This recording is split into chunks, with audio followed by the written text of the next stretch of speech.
The boy took the qualification exam for the martial artist training camp, and he instantly shocked every examiner inside the monitoring room. Because, with only 137 points of vitality, he somehow unleashed a terrifying level of combat power, one that defied common sense and surpassed every so-called genius there. Then the examiners finally pulled up the boy's profile. The strongest grandmaster of the human race was so excited that his entire body trembled. He decided on the spot that he would step in personally and take this monster as his disciple. But what they didn't know was that this boy's name was Su Hong, and the reason he had become this insanely powerful was because he had once been forced into a true dead end during an arena fight. It was also in that very moment that he was unexpectedly chosen by a god and obtained the martial space system. Any martial art he had seen could be practiced under the guidance of his avatar inside that space. That meant 1 second to enter the basics, 2 seconds to master it, and 3 seconds to push it all the way to perfection. After defeating enemies, he could also earn martial points. By spending those points, he could raise his vitality and strengthen his physical talent. But just a few days ago, Su Hong had still been nothing more than an ordinary student among countless martial apprentices in his martial arts class. Sure, he had decent talent for martial arts, but in everyone else's eyes, he was nothing but a full-blown training maniac. And the only reason Su Hong pushed himself so hard was because he wanted to become a real martial artist as soon as possible, so his uncle and aunt could finally live a better life. When he was 3 years old, his parents had died in a beast disaster. His uncle and aunt were the ones who raised him. After learning that he had martial arts talent, they poured everything they had into supporting his training. After all, in an era overrun by ferocious beasts, martial artists were among the most stable and most envied high-income earners. But that day, after Su Hong came home from school, he accidentally overheard them discussing his application for the martial arts exam. His aunt was actually planning to stop taking the medicine she needed to recover her health, while his uncle was going to take on another job, all so they could quickly gather the $30,000 for his registration fee. That left Su Hong feeling terrible. He practiced martial arts to give them a better life, yet now he was making their lives even harder. So he slapped his own cheeks hard, forcing himself to calm down. Then he pushed open the door, pretending he knew nothing. He wanted to take over and help his aunt apply the medicated patches, but his uncle and aunt were worried that he was exhausted from training all day. So they urged him to go back to his room and rest. Lying in bed, Su Hong couldn't fall asleep for a long time. Only one thought remained in his mind. His uncle and aunt had already sacrificed more than enough for him. He absolutely could not let them keep wearing themselves down, and, as a martial apprentice, there was only one place where he could make tens of thousands of dollars in just a few days. The next day, inside the underground martial arena building, Su Hong stepped onto the platform for the martial apprentice first challenge. According to the rules, as long as he won 4 matches in a row, he could take home $60,000 in prize money. Seeing a newcomer dare to enter the first challenge right away, the audience immediately thought he was asking to die. The host didn't care about any of that. He simply told Su Hong to say a few harsh words and fire up the crowd. Once Su Hong realized he was supposed to trash talk and provoke everyone, he immediately shouted at the top of his lungs, "Below martial artist level, I'm invincible. Above martial artist level, I'll trade 1 for 1. Come at me, you weaklings." It was the first time the crowd had ever seen such an arrogant defender. They instantly urged the host to start the match, just so the challengers could get up there and beat this bull-headed idiot to death. But Su Hong wasn't afraid at all. His confidence came from his Vajra fist, which had only recently reached the subtle mastery stage. After all, most martial apprentices were still stuck at the beginner level with their techniques. A subtle mastery technique in this arena was basically dimensional suppression. In this world, martial techniques were ranked across 5 stages: beginner, proficient, subtle mastery, grand completion, and perfection. Soon, Su Hong welcomed his first challenger. The man didn't waste time talking. He coldly said he was going to teach this arrogant brat a lesson. But Su Hong only used a proficient level light subduing palm. and the man was blasted away by a massive force, as if he had been struck by a sledgehammer. In the next second, he crashed straight out of the arena. Just like that, Su-hong easily claimed victory in his first arena match. His opponent in the second match looked a bit stronger, but after taking one punch from Su-hong, the man overextended himself and instantly exposed a fatal opening around his waist. Su-hong didn't miss the chance. He raised his leg and delivered a brutal kick. And just like that, the second challenger followed the first one straight out of the arena. But right as the host announced that Bullhead had secured 2 wins in a row, a figure on the high platform was silently watching everything unfold. This man was the hidden boss behind the underground martial arena. With one glance, he could tell that Su-hong was far stronger than an ordinary martial apprentice. Someone like him, strong enough to crush those below him, but not quite strong enough to threaten the top, was perfect for rigged fights. So he called over his disciple and told him not to expose his identity as a real martial artist. His goal was to subdue Su-hong if possible. At that moment, Su-hong had already won his 3rd match. As long as he won one more, the $60,000 in prize money would be his. But suddenly, the entire arena grew noisy. Su-hong heard the crowd whispering that the next fighter stepping onto the stage was White Fox, someone with the strength of a quasi-martial artist. He immediately sharpened his focus, knowing this next fight would definitely be rough. White Fox, however, only smiled and told him not to be scared, saying he wouldn't go for the kill. As soon as the host announced the start of the final match, both figures blurred and shot forward at the same time. Su-hong had already prepared himself mentally, but the instant their fists collided, the force behind that punch made him realize something with chilling clarity. This guy was not a quasi-martial artist. He was a real martial artist. He had simply been suppressing his aura on purpose. At the same time, White Fox suddenly sped up his punches. Every strike came with 3 explosive sonic booms, forcing Su-hong to retreat again and again. The crowd recognized it as a beginner-level thunderclap fist and immediately cried out that Bullhead was finished. Su-hong knew he couldn't keep going like this. If he didn't find a chance to counterattack soon, he would definitely lose. But then, White Fox's punching speed increased again. In the end, Su-hong could only watch helplessly as White Fox broke straight through his defense. That punch slammed heavily into his body. It blasted Su-hong more than a dozen meters backward. Even his consciousness began to fade rapidly. White Fox took the opportunity to step on Su-hong's head and coldly said that he wouldn't be getting a single cent of the prize money from this match. But if Su-hong agreed to join them and cooperate with the arena's rigged fights, they would still give him the $60,000. If he refused, his ending would be ugly. But as a martial artist, how could Su-hong ever agree to something so shameless? Gritting his teeth, he answered that people like them didn't deserve to call themselves martial artists. White Fox's face darkened instantly. He lifted his foot and kicked straight towards Su-hong's head, saying that since Su-hong refused, he would cripple him and let him become a martial artist in his dreams. Hearing that, Su-hong's eyes snapped open. Becoming a martial artist had always been his dream. There was no way he could fall here. Driven by that fierce will, Su-hong somehow dodged White Fox's deadly strike. White Fox saw Su-hong stand back up, still repeating, "I can't fall here." His face was filled with disbelief.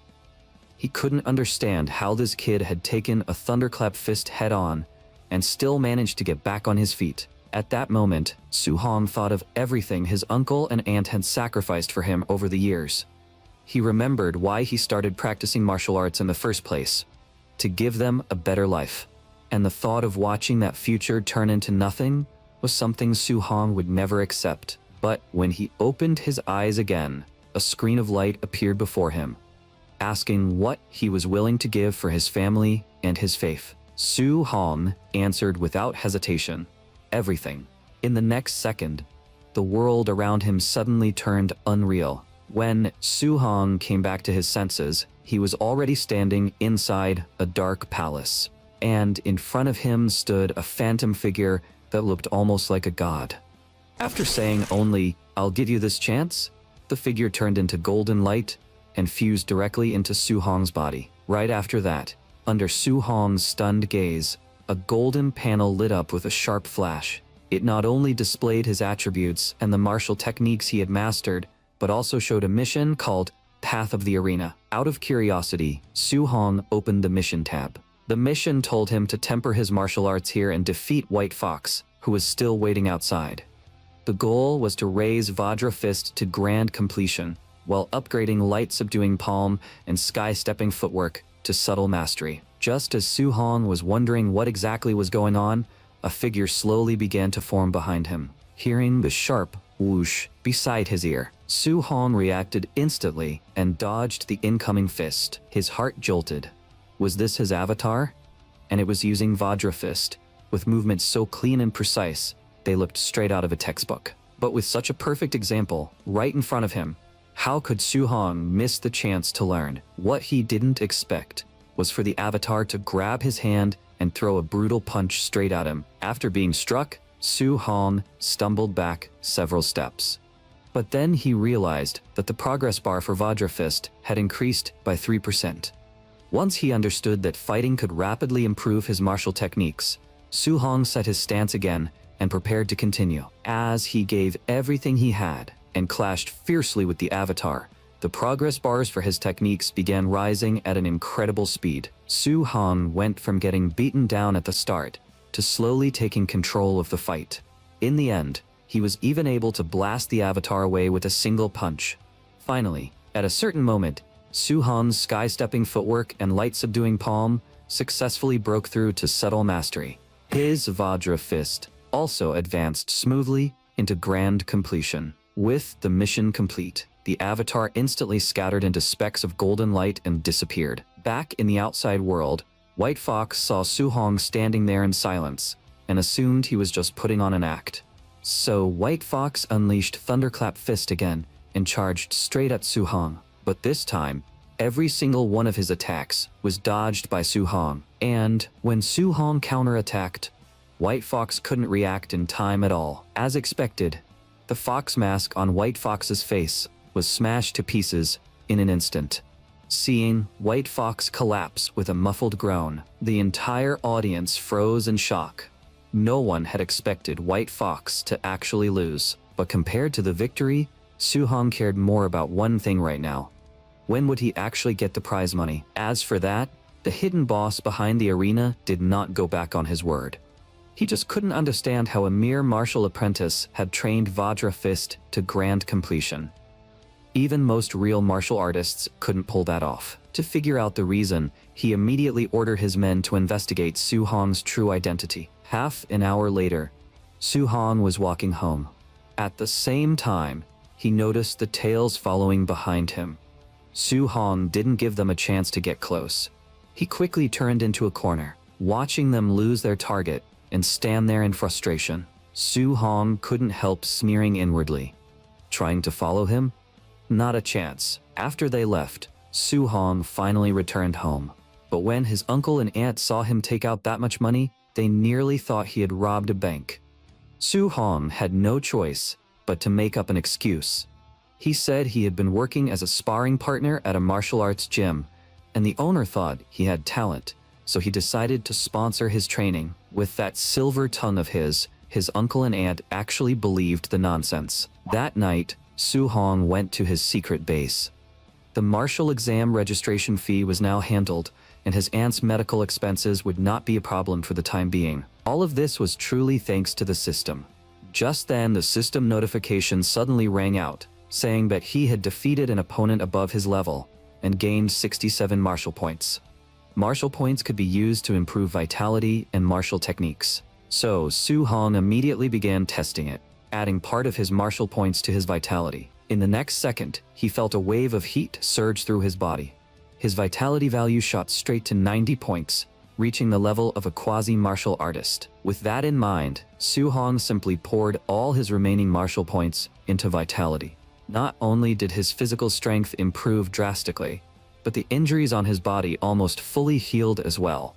It felt like endless power was surging through him. To test his current strength, Su-hong headed to the school training field under the cover of night. There happened to be a Tier 1 combat power testing machine there. In that case, he would start with 70% power. But the moment Su Hong punched the machine, he froze on the spot. Oh no. This testing machine was way too fragile. Was he going to have to pay for it? In the next second, an angry shout came from a building in the distance. Which bastard is making noise in the middle of the night? Do you have no sense of public decency? Soon, the principal rushed over in a panic, but all he saw was the broken testing machine. Thinking about who in the school could possibly do something like this, only Chen Shan and Li Tu came to mind. The principal immediately decided that once school started, he was going to teach those two a proper lesson. The next day, inside the gymnasium of Starlight First High, the principal gathered all the martial arts students together. But Su Hong was more curious about why Chen Shan had suddenly been beaten up. After his best friend explained it, Su Hong finally understood. Chen Shan had taken the blame for him. Meanwhile, the principal began introducing his old comrade to everyone. When the students learned that the man he had invited was Chen Tian, a third-rank martial artist, and that he would soon teach them a C-rank martial art called Thunderclap Fist, the entire place erupted. After all, this was their first time seeing a real third-rank martial artist. Su Hong immediately realized that the fist technique White Fox had used before was exactly Thunderclap Fist. Being able to unleash 3 shockwaves with one punch really was impressive. And if someone wanted to learn a C-rank martial art like this outside, the registration fee alone would cost hundreds of thousands. So Su Hong absolutely could not miss this chance. At that moment, Chen Tian spoke up saying he would demonstrate the full technique 10 times. How much they could learn would depend entirely on their own comprehension.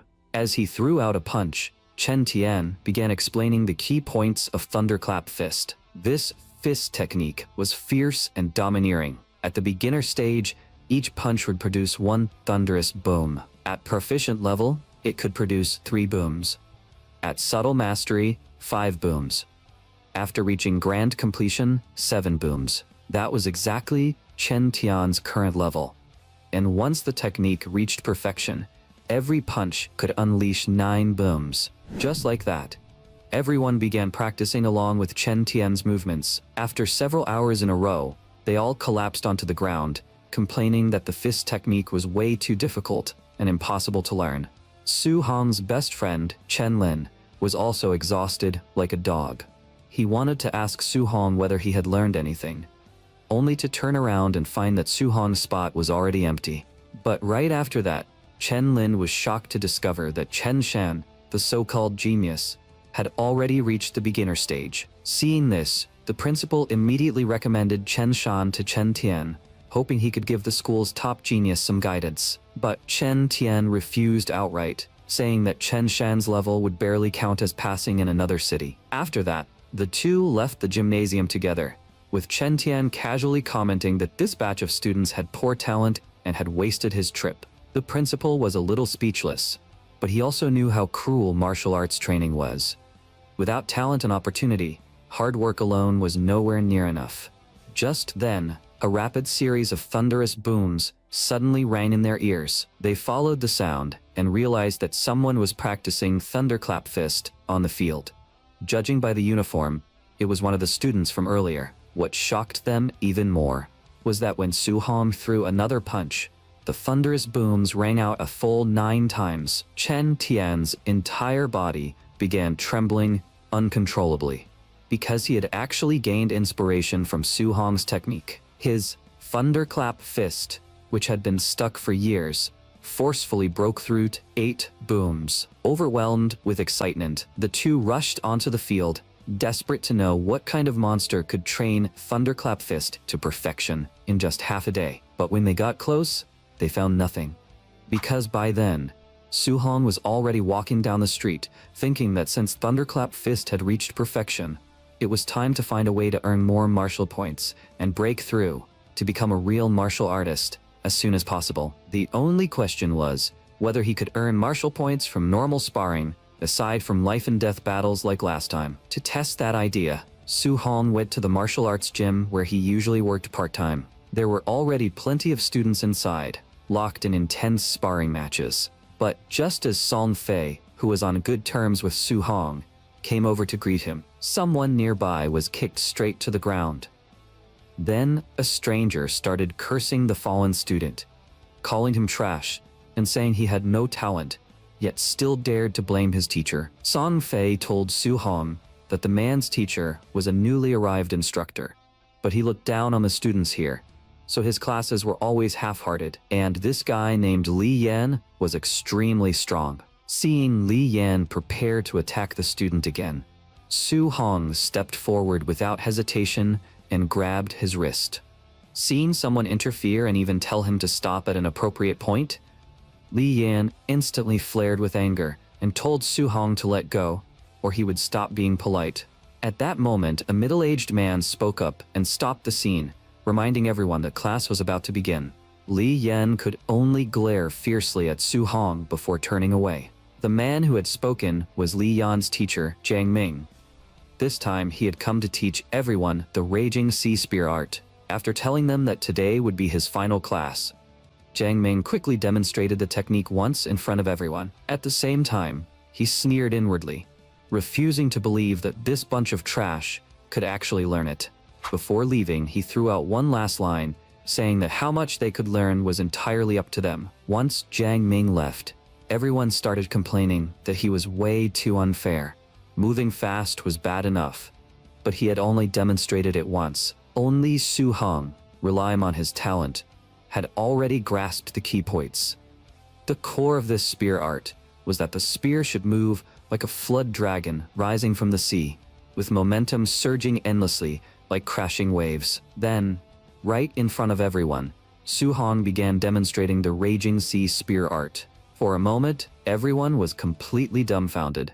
Some even started wondering if they were just too stupid to learn it. The commotion outside also alerted Li Yan inside. When he saw Su Hong swinging the spear, surprise flashed across his eyes. He clearly hadn't expected Su Hong to actually learn the technique. So, Li Yan decided to test how deep Su Hong's skill really went, and offered to give him some pointers on spear technique. Seeing this, Song Fei quickly urged Su Hong not to act recklessly, saying that even though Li Yan had a terrible personality, his strength was definitely real. But how could Su Hong possibly pass up a sparring partner delivered right to his door? After telling Song Fei not to worry, he set his stance and prepared to fight. Li Yan did have some real skill. He had actually trained the Raging Sea Spear art to subtle mastery. But the moment he saw Su Hong's opening stance, his expression changed drastically. He could tell that this looked like proficient-level Raging Sea Spear art, and in the instant Li Yan froze. Su Hong had already thrust his spear straight toward him. With just one strike, he sent the spear in Li Yan's hands flying. At the same time, the system actually notified Su Hong that his martial points had increased by 35. This proved his earlier guess was right. As for Li Yan, he collapsed to the ground, unable to believe that Su Hong, who wasn't even a martial artist yet, could train this technique to proficient level so quickly. It was practically a denial of all the effort he had put in over the years. Filled with humiliation and rage, Li Yan immediately swung his fist and charged at Su Hong. But a voice suddenly stopped him. His teacher, Jiang Ming, walked over with a dark expression. Jiang Ming not only slapped Li Yan in front of everyone, but also scolded him for not even having the courage to face defeat, saying he didn't deserve to call himself a martial artist. But when Jiang Ming thought about how even the geniuses for Magic Capital and Imperial Capital couldn't learn a technique to proficient level after watching it just once, he didn't waste another word. He pressed Li Yan's head down and made him apologize to Su Hong. Su Hong was left a little speechless, thinking this guy sure changed his tune fast. After leaving the martial arts gym, Su Hong began summarizing what he had gained today.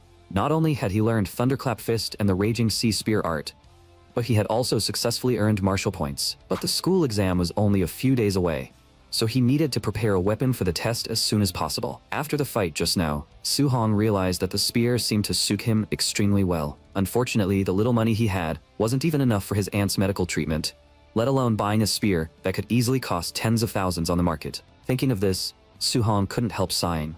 Was there any other way to make money? Suddenly, the news report cut in on the TV inside a convenience store, saying that the number of ferocious beasts outside New City had been rising day by day, and martial artists could receive generous rewards from the city lord after hunting them down. Su Hong's heart lit up. Talk about perfect timing. Not long after, back at home, His aunt was applying medicated patches to his uncle while complaining about why he had to work himself so hard. But his uncle answered that little Hong was still young, so while he could still work, he wanted to save up more for the kid. Of course, Su Hong heard all of this from outside the door, so he stepped forward and took the medicated patch from his aunt's hand. Then he told his uncle that he could make money now, and that his uncle should stay home and take care of his aunt. But his uncle simply gave him a thumbs up and said he was only earning a little pocket money for daily expenses. His aunt also added, "Little Hong, practicing martial arts still costs a lot of money. We just want to help you save as much as we can." Hearing that, warmth surged through Su Hong's heart. He also understood that unless he earned enough money for them to live comfortably for the rest of their lives, his uncle and aunt would never truly retire and focus on their health. So, there was no way Su Hong could miss this beast hunting bounty.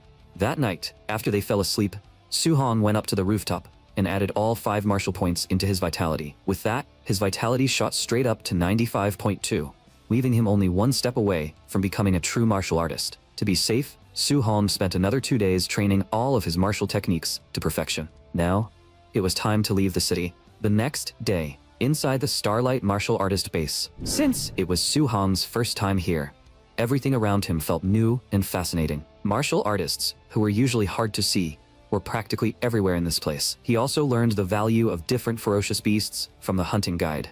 However, there was one condition. He had to cut off the beast's left ear as proof, or the reward would not be paid. Just then, a burst of noise caught Su Hong's attention. As for the person standing in the middle of the crowd, his outfit and aura looked a little like White Tiger from the underground martial arena. But Su Hong didn't think too much about it. Whether he was facing ferocious beasts or humans, he would stay cautious either way. Although the security guards at the city gate allowed Su Hong to pass, they secretly felt that he was overestimating himself.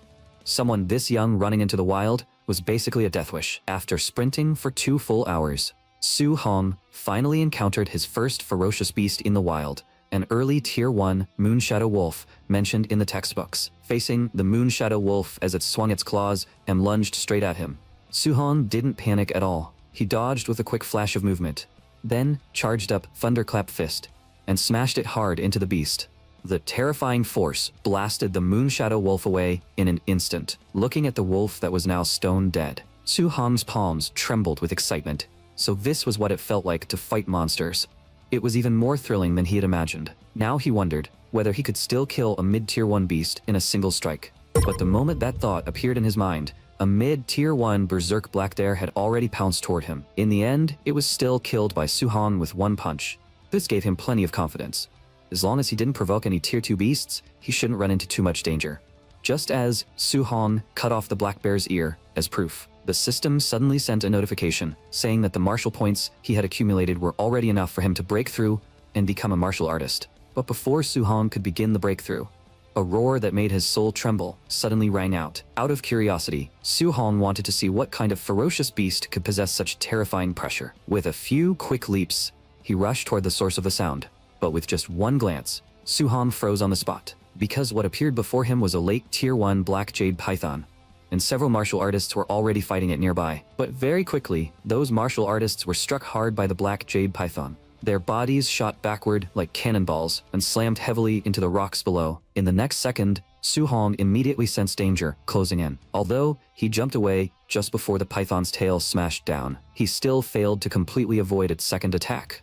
The blow shook Su Hong so hard that he coughed up a mouthful of blood. If he hadn't raised both arms to guard his chest in time, this would have been far worse than a minor injury. Su Hong quickly picked up the spear left behind by a dead martial artist nearby. Looking at the massive beast in front of him, he knew very well that killing a late Tier 1 ferocious beast normally required several martial artists of the same level working together. But all of Su Hong's martial techniques had already reached perfection, which meant he absolutely had what it takes to fight this giant python. With that thought, Su Hong silently activated the Raging Sea Spear art. As he suddenly exerted force, the spear in his hand shot out like a raging wave, tearing through the air. The black jade python instantly let out a painful scream. The spear pierced through its body like a sharp blade, but the black jade python was still a late Tier 1 beast. Although the strike landed, it was not enough to deal fatal damage. In that case, Su Hong had to weaken it as much as possible first, then look for a chance to deliver the killing blow. But just as that thought crossed his mind, the python's tail was already whipping toward him with terrifying force. Su Hong did not retreat. he directly unleashed Thunderclap Fist and punched straight into it. After forcefully knocking the tail back, he immediately retreated and opened up the distance. At the same time, Su Hong came up with a plan. Every time he landed a hit, he would pull back at once, then wait for the next opening. Fighting like this would drain a lot of stamina, but at least it was much safer. Judging from the Black Jade Python's current state, it seemed close to its limit. The martial artists from earlier must have worn it down quite a bit. However, just as Su Hong was about to attack again, a sharp gust suddenly came from behind him. It was a martial artist throwing a punch straight at him. Although Su Hong defended himself at the first possible moment, he was still blasted away by that overwhelming force. When Su Hong got back to his feet, several figures were already walking slowly toward him. The man in the lead spoke with arrogance, telling Su Hong to hand the Black Jade Python over to them. He even recognized Su Hong as the young martial artist who had left the city alone earlier. He originally thought Su Hong would have died out in the wild, but unexpectedly not only was Su Hong still alive, he had also stumbled upon a heavily injured Black Jade Python. Su Hong immediately understood the key point. Since the man said he had stumbled upon it, that meant they had only just arrived and had no idea what had happened earlier. But before Su Hong could respond, the burly man who had attacked him charged over again and barked at him to get lost, saying that this python now belonged to their young master Yi. Hearing that, Su Hong's expression instantly darkened. The only reason he had been knocked back earlier was because the man had ambushed him. Did they really think he was some pushover they could crush whenever they wanted? As soon as he finished speaking, Su Hong threw a punch right back at him. The burly man never dreamed that his own fist would be blasted aside by an overwhelming force. Caught completely off guard, he took Su Hong's punch head-on. Seeing the burly man collapse and fail to get back up, the man known as Young Master Yi still wore a smile on his face. He even praised Su Hong's Vajra fist and confirmed on the spot that Su Hong was the bullhead from that night. Su Hong was a little surprised. No wonder this guy had seemed familiar earlier. Young Master Ye was actually White Fox, and the moment White Fox thought about how Su Hong had humiliated him in front of so many people, the smile on his face turned cold, and he directly ordered them to kill Su Hong. Su Hong knew he couldn't clash with them head-on right now, so, without looking back, he charged straight into the depths of the forest. Very quickly, everyone White Fox brought chased after him. The man at the front had just opened his mouth to warn the others to watch out for an ambush, but Su Hong appeared behind him with a sharp whoosh. Before the others could react, that man was smashed to the ground by Thunderclap Fist. Hearing the 9 thunderous booms echo through the forest, then looking at their fallen teammate, the group could no longer stay calm. Their eyes were filled with fear toward the 9-boom Thunderclap Fist. Even White Fox was no exception, because he knew very well that even a third-rank martial artist might not be able to train Thunderclap Fist to perfection. Yet Su Hong had already used 2 perfect-level martial techniques in a row. Su Hong stood on a treetop, coldly watching everything below. If he hadn't used up so much stamina fighting the giant python earlier, he could have crushed them head-on. But for now, he could only look for openings and take them down one by one. While their attention was drawn to the spear, Su Hong quickly locked onto his next target. Then he suddenly burst forward, dropping from above and driving his knees straight into the man's head. By the time the other 2 reacted, they only saw the man stiffen before falling backward. Immediately after that, another sharp rush of wind rang out. The last martial artist guarding White Fox was also taken out cleanly by Su Hong. Even now, White Fox still couldn't understand how Su Hong's strength had changed so drastically in just a few days. But he still managed to sense Su Hong appearing behind him. White Fox immediately raised his hand and condensed a dazzling blue light in his palm. Realizing that this martial technique was far from ordinary, Su Hong quickly ducked to dodge. In the next second, the beam struck the tree trunk behind him. It actually snapped the massive tree in half on the spot. If Su Hong's guess was right, that kind of power had probably reached the level of a B-rank martial technique. At the same time, White Fox suddenly spoke, coldly saying that he had memorized Su Hong's face. If Su Hong dared to hurt him, then once he got back, he would wipe out Su Hong's entire family. Those words instantly crossed the alternate line for Su Hong. If White Fox still had even the slightest chance to live before, now he was dead for sure. But White Fox had no idea he was already dancing on his own grave. He even brought up his uncle, who worked as a supervisor at the martial artist base, trying to pressure Su Hong with his backing. What he didn't expect was that Su Hong had already appeared behind him, his voice icy cold. "Kill my whole family? You'll need to leave this place alive first." Then, Su Hong slammed a punch into White Fox's body.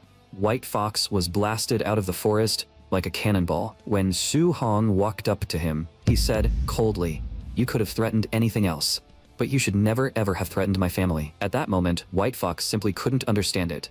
The person in front of him was clearly only a martial apprentice, so why could he beat a real martial artist like him into such a miserable state? But just as he desperately wanted to know the answer, a dark shadow rapidly expanded behind him. White Fox didn't even have time to scream.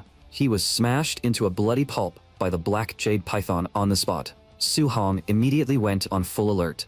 He also understood that because he had spent too long fighting this group, the black jade python had recovered quite a bit of its strength. Meanwhile, inside the forest, the martial artist Su Hong had knocked down earlier began waking up one after another. But when they saw Su Hong sprinting toward them, their first instinct was to join forces and teach him a lesson. What they didn't expect was that the black jade python was chasing right behind him, perhaps thinking these people were in the way. The black jade python opened its jaws and bit straight at them. Seeing the system notification appear, Su Hong gained a clearer understanding of how martial points can be obtained. And after so many battles, the martial points he had accumulated were already enough for him to break through and become a martial artist. So while dodging the black jade python's attacks, Su Hong began searching the forest for a suitable place to break through. A few minutes later, he actually found a cave. But just as he rushed inside, the black jade python slammed its way in right after him. Su Hong knew he had to add his martial points to vitality as quickly as possible. Otherwise, once the python fully charged in, everything would be too late. As his vitality kept rising, Su Hong's entire body became burning hot, as if what flowed through his veins was no longer blood, but scorching lava. Finally, at a certain moment, his vitality reached 100, and Su Hong officially left behind his identity as a martial apprentice, becoming a true martial artist. Now, it was time to counterattack. Soon, a thunderous explosion erupted inside the cave. Su Hong blasted the black jade python's body away with a single strike. Then he unleashed Vajra Fist again and charged straight at it. But the black jade python seized the moment and quickly whipped its tail towards Su Hong. This time, however, Su Hong could block its attack with ease. In the next second, he returned the favor with a full set of Raging Sea Spear art. He forcibly pinned the giant python's massive body to the ground. With nowhere left to escape, the black jade python could only take Su Hong's full-powered thunderclap fist head-on, and killing it successfully increased Su Hong's martial points by 92. But very soon, Su Hong ran into a problem. To claim money for hunting ferocious beasts, he had to cut off the left ear as proof. But this black jade python didn't even have ears. What was he supposed to do? Left with no other choice, Su Hong could only give up the reward that was practically in his hands, and instead walked over to White Fox's corpse. After all, the martial technique White Fox had used earlier was extremely powerful. A high-level technique like that was probably something he carried with him. After searching around for a while, Su Hong really did find a manual on him called Void Breaking Finger. For the next few hours, Su Hong stayed inside the cave and memorized the beginner method of Void Breaking Finger. Then, he closed his eyes and activated the system's function. After entering the consciousness space, Su Hong's avatar appeared before him, just as expected.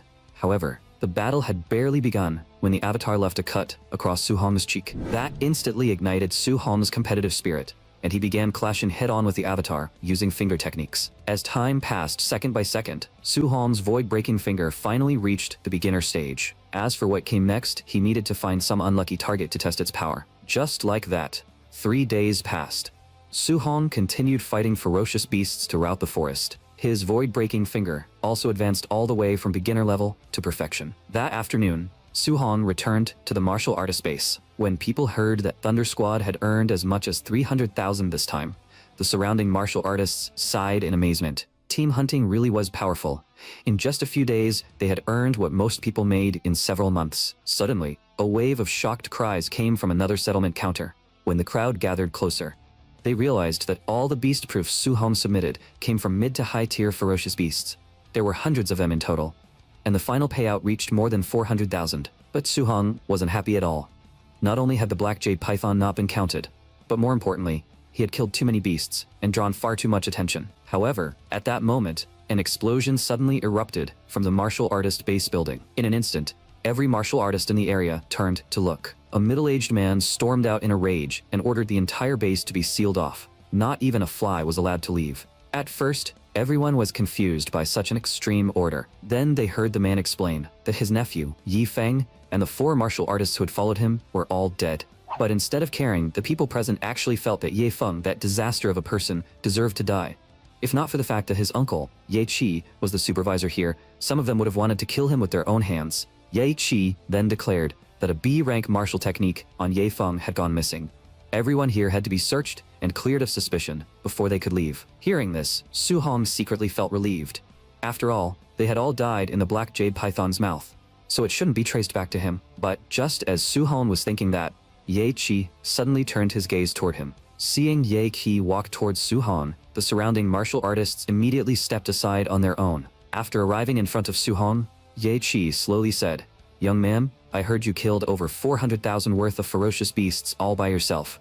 Impressive skills." In the female employee's eyes, an early first-rank martial artist couldn't possibly do something like that. So she suspected that Su-hong must have picked up Ye Feng's backpack. Two security guards immediately moved forward and coldly told Su-hong to cooperate with the body search. But before they could make a move, they suddenly saw a bright spear tip appear in front of them, moving so fast they couldn't even see it clearly. Su-hong said coldly that he was a student of New City First High, and if they wanted to search him, they had better think carefully first. Ye Qi knew very well that the principal of New City First High was fiercely protective of his students. If this turned out to be a mistake, the cost would not be worth it. So Ye Qi raised his hand and signaled for the security guards to step back. Then he told Su-hong that after his nephew was attacked, their family martial technique had been stolen. As his uncle, he had no choice but to handle things this way. As long as Su-hong agreed to the body search, Ye Qi was willing to give him $10,000 as compensation. But Su-hong simply raised 3 fingers and pushed the price up to 30,000. The reason Su-hong dared to make that demand was simple. Ye Feng had ultimately been killed by the python, and the void-breaking finger manual had already been cleaned up. No matter how carefully they searched, as long as they couldn't find the martial technique, they had no way to trace it back to Su-hong. Just like that, Su-hong not only received $30,000 for free, he also successfully cleared himself of suspicion as the killer. After leaving the base, Su-hong found a hotel to rest and opened his attribute panel. Over the past few days, he had been focused on training void-breaking finger and hunting ferocious beasts, so he hadn't used his martial points at all. By now, she had accumulated 534 points. From what he remembered, an early first-rank martial artist needed 100 vitality, while a mid-first-rank martial artist needed 200 vitality.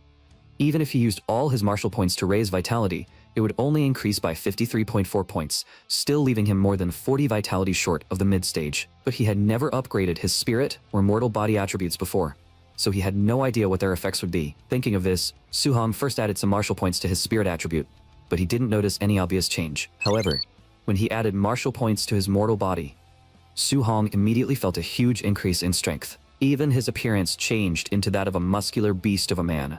Fortunately, after a short while, his body gradually returned to normal. Otherwise, if he had stayed in that muscular form, Su-hong wouldn't even know how to explain it to people who knew him. As for the remaining 200 martial points, he decided to put them all into vitality. After resting for a while, Su-hong went to the New City Martial Artist Association.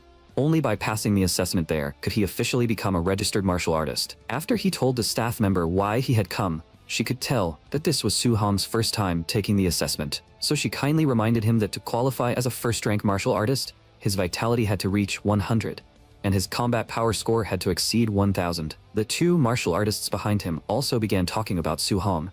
When they noticed he had come alone, without even a master accompanying him, they assumed someone this young was probably just here playing tourist.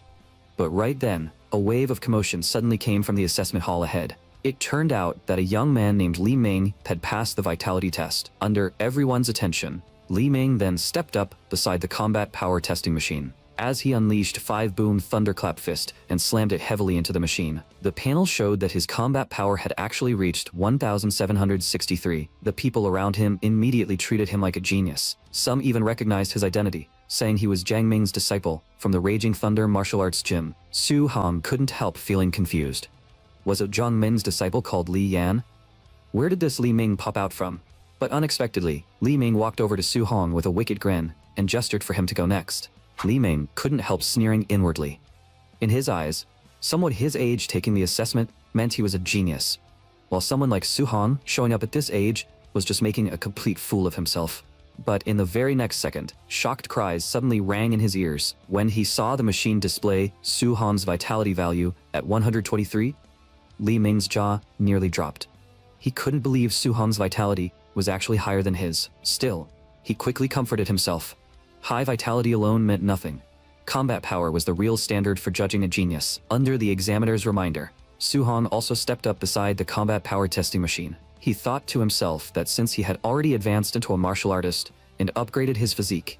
Using 40% of his strength should be enough. But to be safe, Su Hong eventually decided to use 50%. However, the moment his fist touched the machine, the entire machine was blasted away like a cannonball. Even the wall, not far behind it, was destroyed along with it. At that moment, everyone was completely stunned.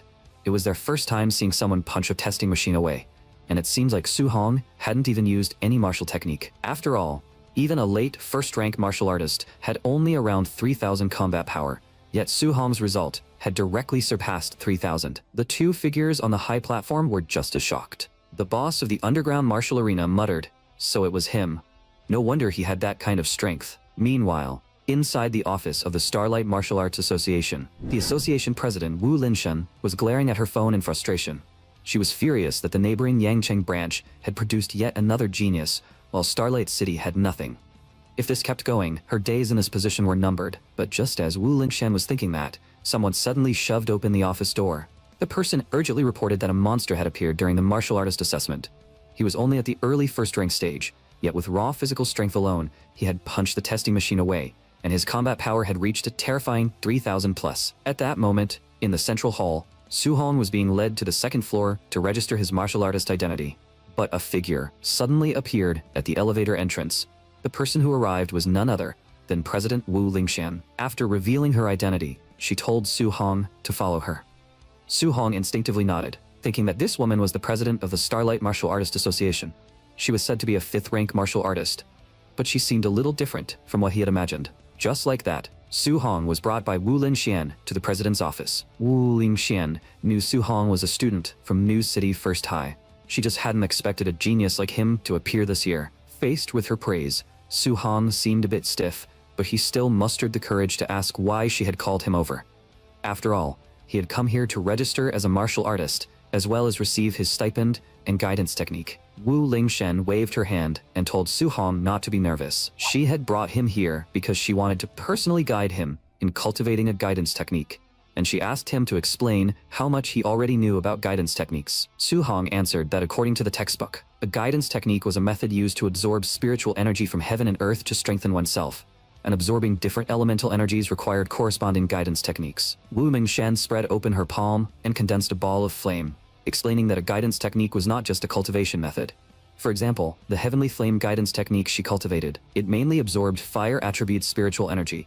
While strengthening her body, it also allowed her attacks to carry fire attribute destructive power. If someone could release attribute attacks externally, they could even increase their attack range. But for a first-rank martial artist, forget wrapping an attribute around their fist. Being able to carry even a trace of attribute power was already impressive. Seeing this, Su Hong was greatly surprised. He had never imagined that a guidance technique could actually be used for attacking. Wu Linshen then explained that spiritual energy from heaven and earth had 7 attributes in total: metal, wood, water, fire, earth, lightning, and wind. Among them, lightning, metal, and fire had the strongest offensive power. However, every attribute had its own strengths and weaknesses. Which one Su Hong could cultivate depended on his compatibility. And as she spoke, she picked up a crystal ball from the desk. Wu Lingshan told Su Hong that this crystal ball was used to test attribute compatibility. The larger the glowing area, the higher the compatibility. Ordinary martial artists usually had around 30%, while she had reached 80% back when she was tested. Based on Su Hong's performance in the assessment hall earlier, Wu Lingshan guessed that his compatibility would definitely exceed 90%. Holding the crystal ball in his hand, Su Hong fell into thought. Wu Linshan had reached 80% compatibility and became a 5th-rank martial artist at such a young age, making her an absolute genius.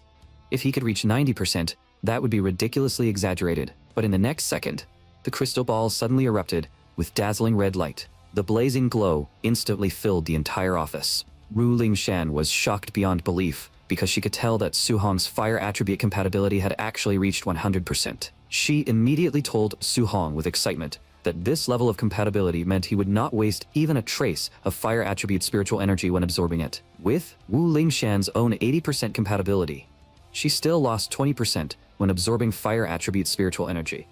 Yet even with that, she had still become a 5th-rank martial artist with an overwhelming advantage.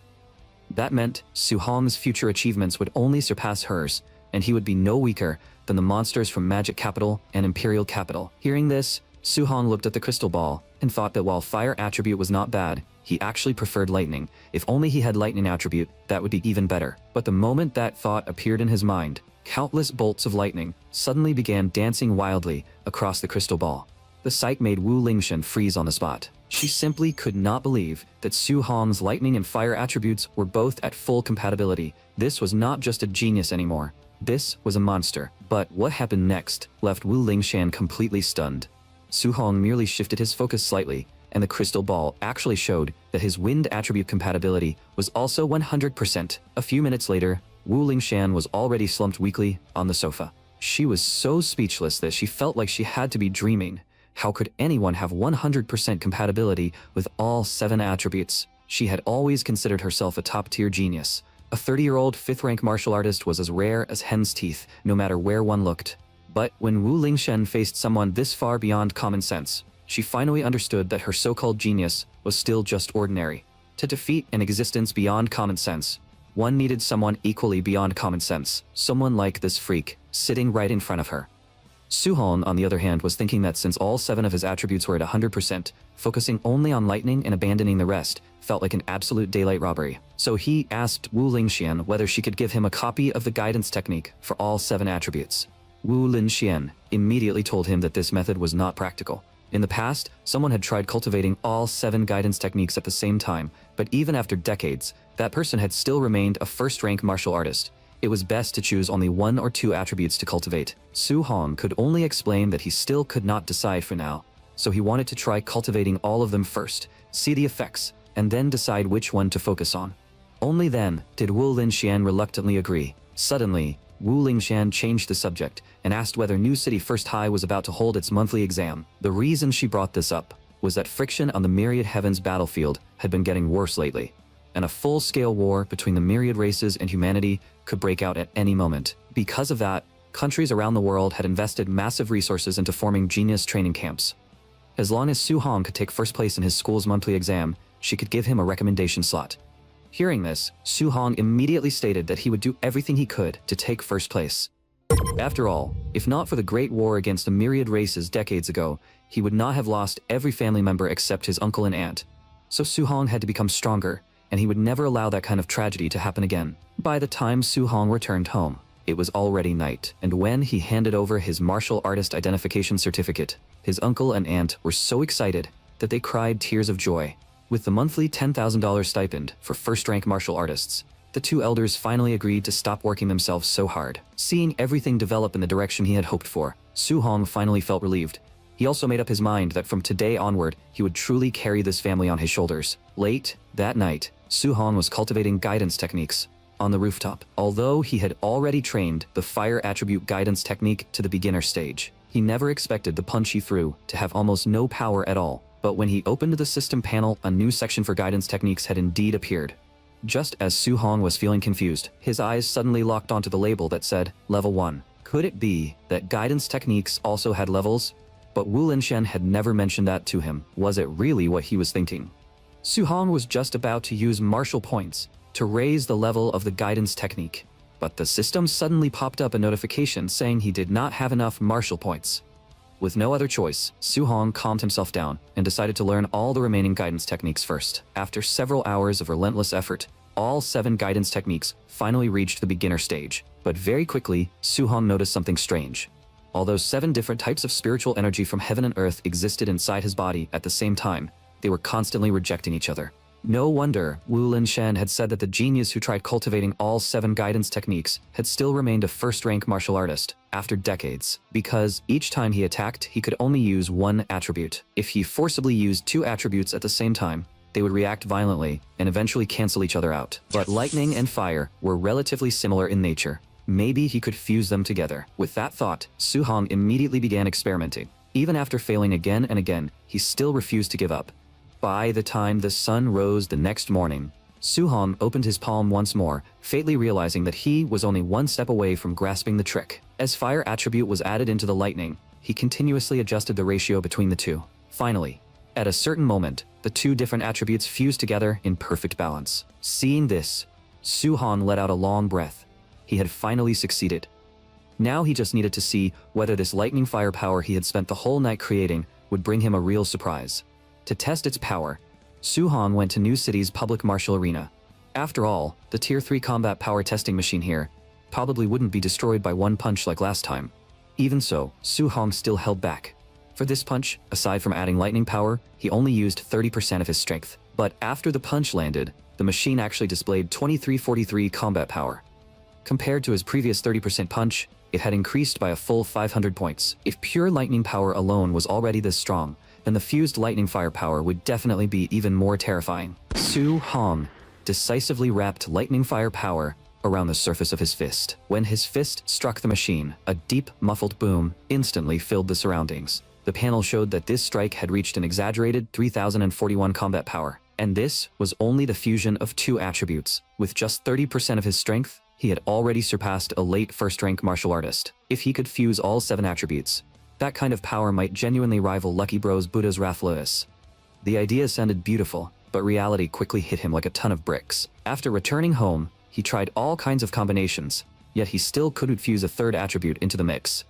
The difficulty was countless times higher than fusing just 2. It seemed he could only wait until tomorrow's school exam to earn more martial points, then raise the level of his guidance techniques before trying again. Soon, the next day arrived, and all the students were gathered on the field. The principal told everyone that this school exam would be different from previous ones. Because the situation on the front lines was getting tense, every school would be selecting talents to join the training camp. The camp not only had large amounts of martial arts and pill resources, but also Grandmaster-level martial artists serving as mentors. The top 3 students in the school exam would qualify for New City's training camp. Hearing this, all the students became extremely excited. After all, having a 7th-rank Grandmaster as a mentor was something they had never even dared to dream about before. But Su Han's mouth twitched. Only now did he realize Wu Lingshan had played him. The top 3 clearly all had slots, yet she had insisted that he take first place. At this moment, his best friend Chen Lin came over and said that Chen Shan and Li Tu had both become first-rank martial artists, and quite a few students had trained Thunderclap Fist to the proficient level. On top of that, Su Hong hadn't come to school for several days. Judging from the current situation, 1st and 2nd place would definitely go to Chen Shan and Li Tu. As for Chen Lin and Su Hong, they basically had no chance. Meanwhile, on the stage, Chen Tian was asking the principal whether he had found the genius who could unleash 9-boom Thunderclap Fist. The principal had just replied that he had searched everywhere during this period, and that the person might not be a student of First High, when he suddenly noticed 3 figures slowly walking over in the distance. The person leading them was none other than Jiang Ming, his former comrade. The principal immediately gave him a cold look and questioned why he had come here. Jiang Ming smiled and said that this year's students didn't seem all that impressive. Since he had brought 2 disciples with him, how about letting the first-place students spar with them after the exam? Of course, if the principal refused, he would completely understand. The principal's face turned extremely ugly. He knew Jiang Ming had come here on purpose to embarrass him. But if he refused, it would be the same as admitting that the entire school had no decent talent. But right then, Li Yan suddenly leaned toward Jiang Ming and whispered, "Teacher, this is bad. Isn't that kid over there Su Hong?" Jiang Ming looked in the direction he pointed. Sure enough, he saw a familiar face. Jiang Ming was instantly stunned. He had never expected Su Hong to be a student of First High. In that moment, the 3 of them immediately understood the situation. If they really fought, the one's losing face would definitely be their side. So Jiang Ming awkwardly said that he had only been joking earlier. His 2 useless disciples could never compare to the students here. But the moment he said that, the principal and Chen Tian became even more furious. To them, Jiang Ming was absolutely shameless, still daring to mock them in such a sarcastic way. 2 hours after the school exam began, the broadcast finally announced that it was Su Hong's turn to fight contestant number 665, Chen Peng. Seeing this, Chen Lin felt that Su Hong was seriously unlucky. His very first opponent was a quasi-martial artist. Even the homeroom teacher reminded Su Hong that he could try exchanging a few moves first, and if it really didn't work, he should just admit defeat. Chen Peng, standing in front of Su Hong, also advised him to step down on his own, or he wouldn't mind personally throwing him off the stage. But the moment Chen Peng finished speaking, Su Hong vanished from where he stood. When he appeared again, one hand was already pressing down on Chen Peng's head. In the next second, Su Hong casually swung his arm and smashed Chen Peng hard into the ground. The homeroom teacher and Chen Lin were both stunned on the spot. He had instantly defeated a quasi-martial artist in one move. Was this still the Su Hong they knew?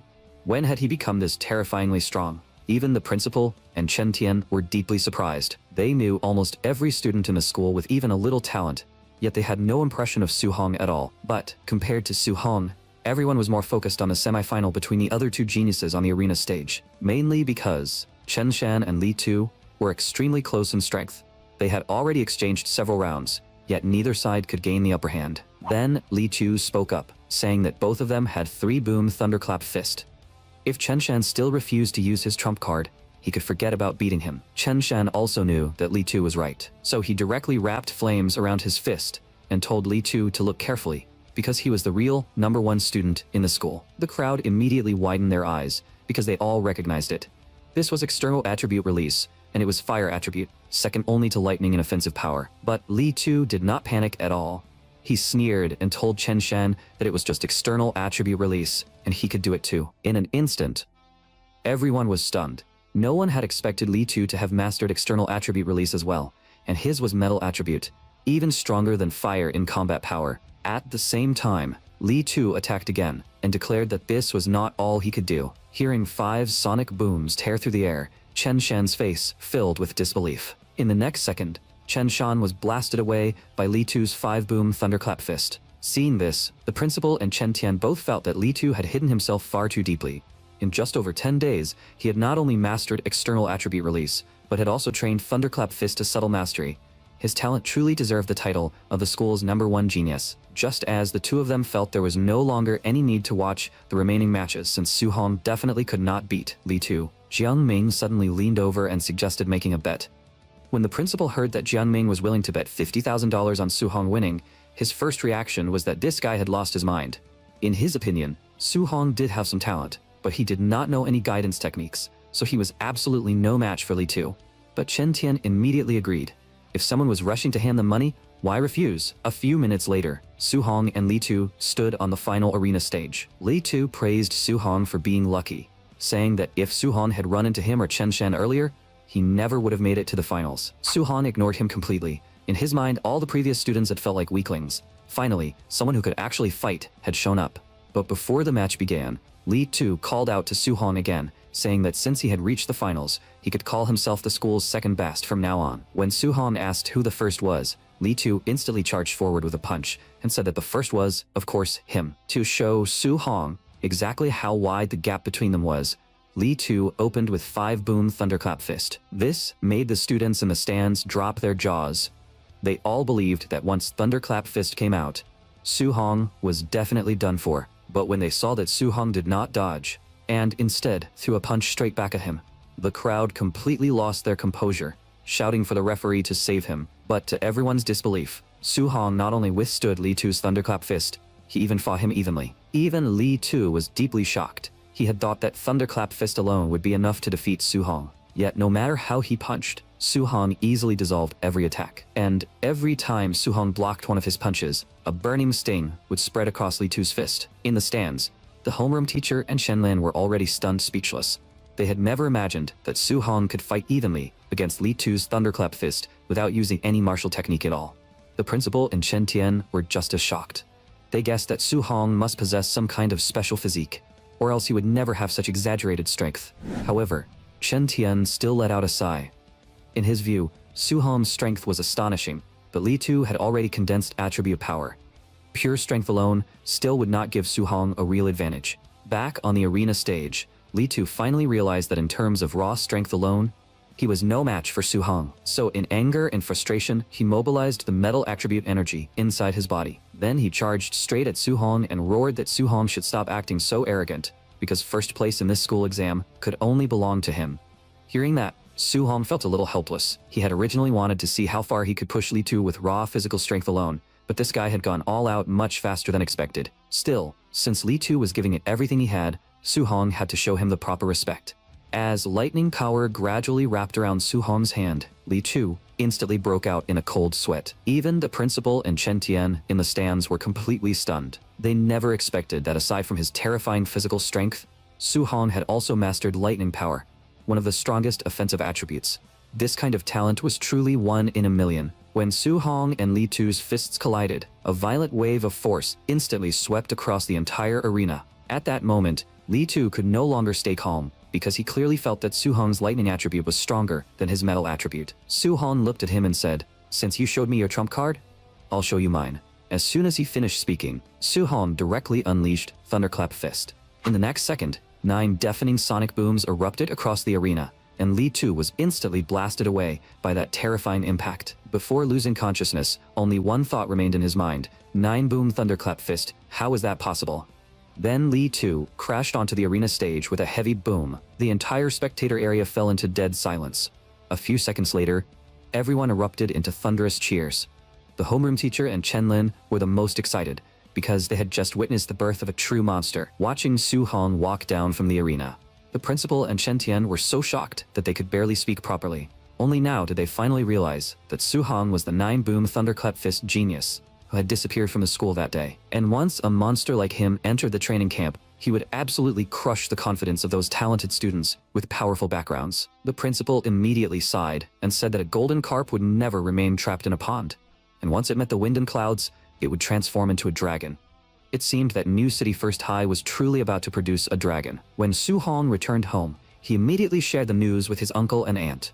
His uncle had already heard that as long as Su-hong took first place in the monthly exam, he would receive a slot for the genius training camp, so he was genuinely happy for him. But just then, a knock at the door interrupted the joy. When the door was opened, standing outside was an elegant and wealthy-looking lady. It turned out that she was the parent of Lin Mian, a student from the same school. Her son had ranked 4th in his monthly exam, so she wanted to offer Su-hong $30,000 to give up his slot and let Lin Mian enter the training camp instead. Seeing Su-hong, his uncle, and his aunt all look at her like she was an idiot, the lady immediately became furious. She didn't believe that someone from Su-hong's family background could survive in a place filled with geniuses who could pop high-grade pills like candy and practice high-rank martial techniques freely. But his uncle immediately stepped forward and snapped back, telling her not to act all high and mighty just because she had some dirty money.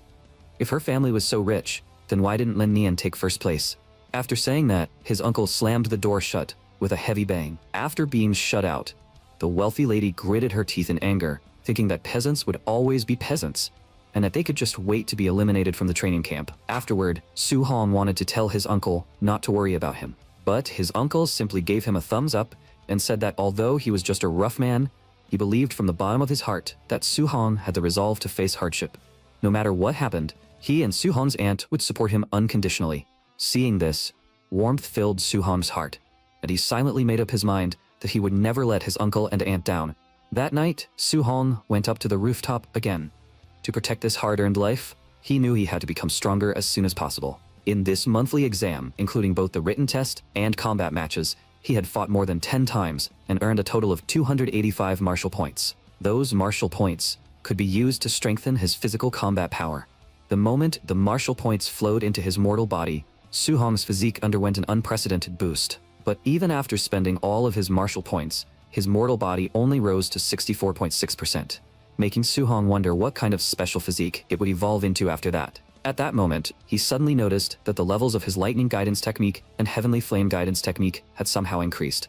Over the past few days, Su-hong had not done anything else.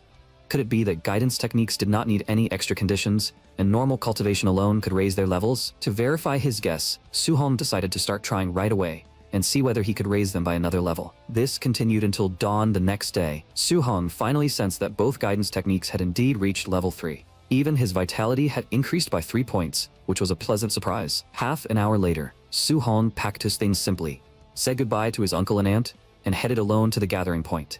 But before he had gone far, a red sports car suddenly screeched to a stop in front of him. The person inside was actually Wu Lingxin, the president of the Martial Artist Association. Just like that, Su-hong sat in her passenger seat. While the car was moving, Su-hong asked the question in his heart. "President, did you need something from me?" Wu Lingxian looked extremely serious as she told him that there were some things about the training camp she had to warn him about in advance. According to what she knew, among the martial artists joining the training camp, there were several true monsters whose strength had already reached late first rank, only one step away from becoming second-rank martial artists, and the martial techniques they mastered were at least B rank. Su-hong was the most talented person she had ever seen, but he still lacked the same abundant resources those people had. So Wu Lingxian hoped that even if Su-hong suffered setbacks in the training camp, he would not take it too hard. With his talent, surpassing them was only a matter of time.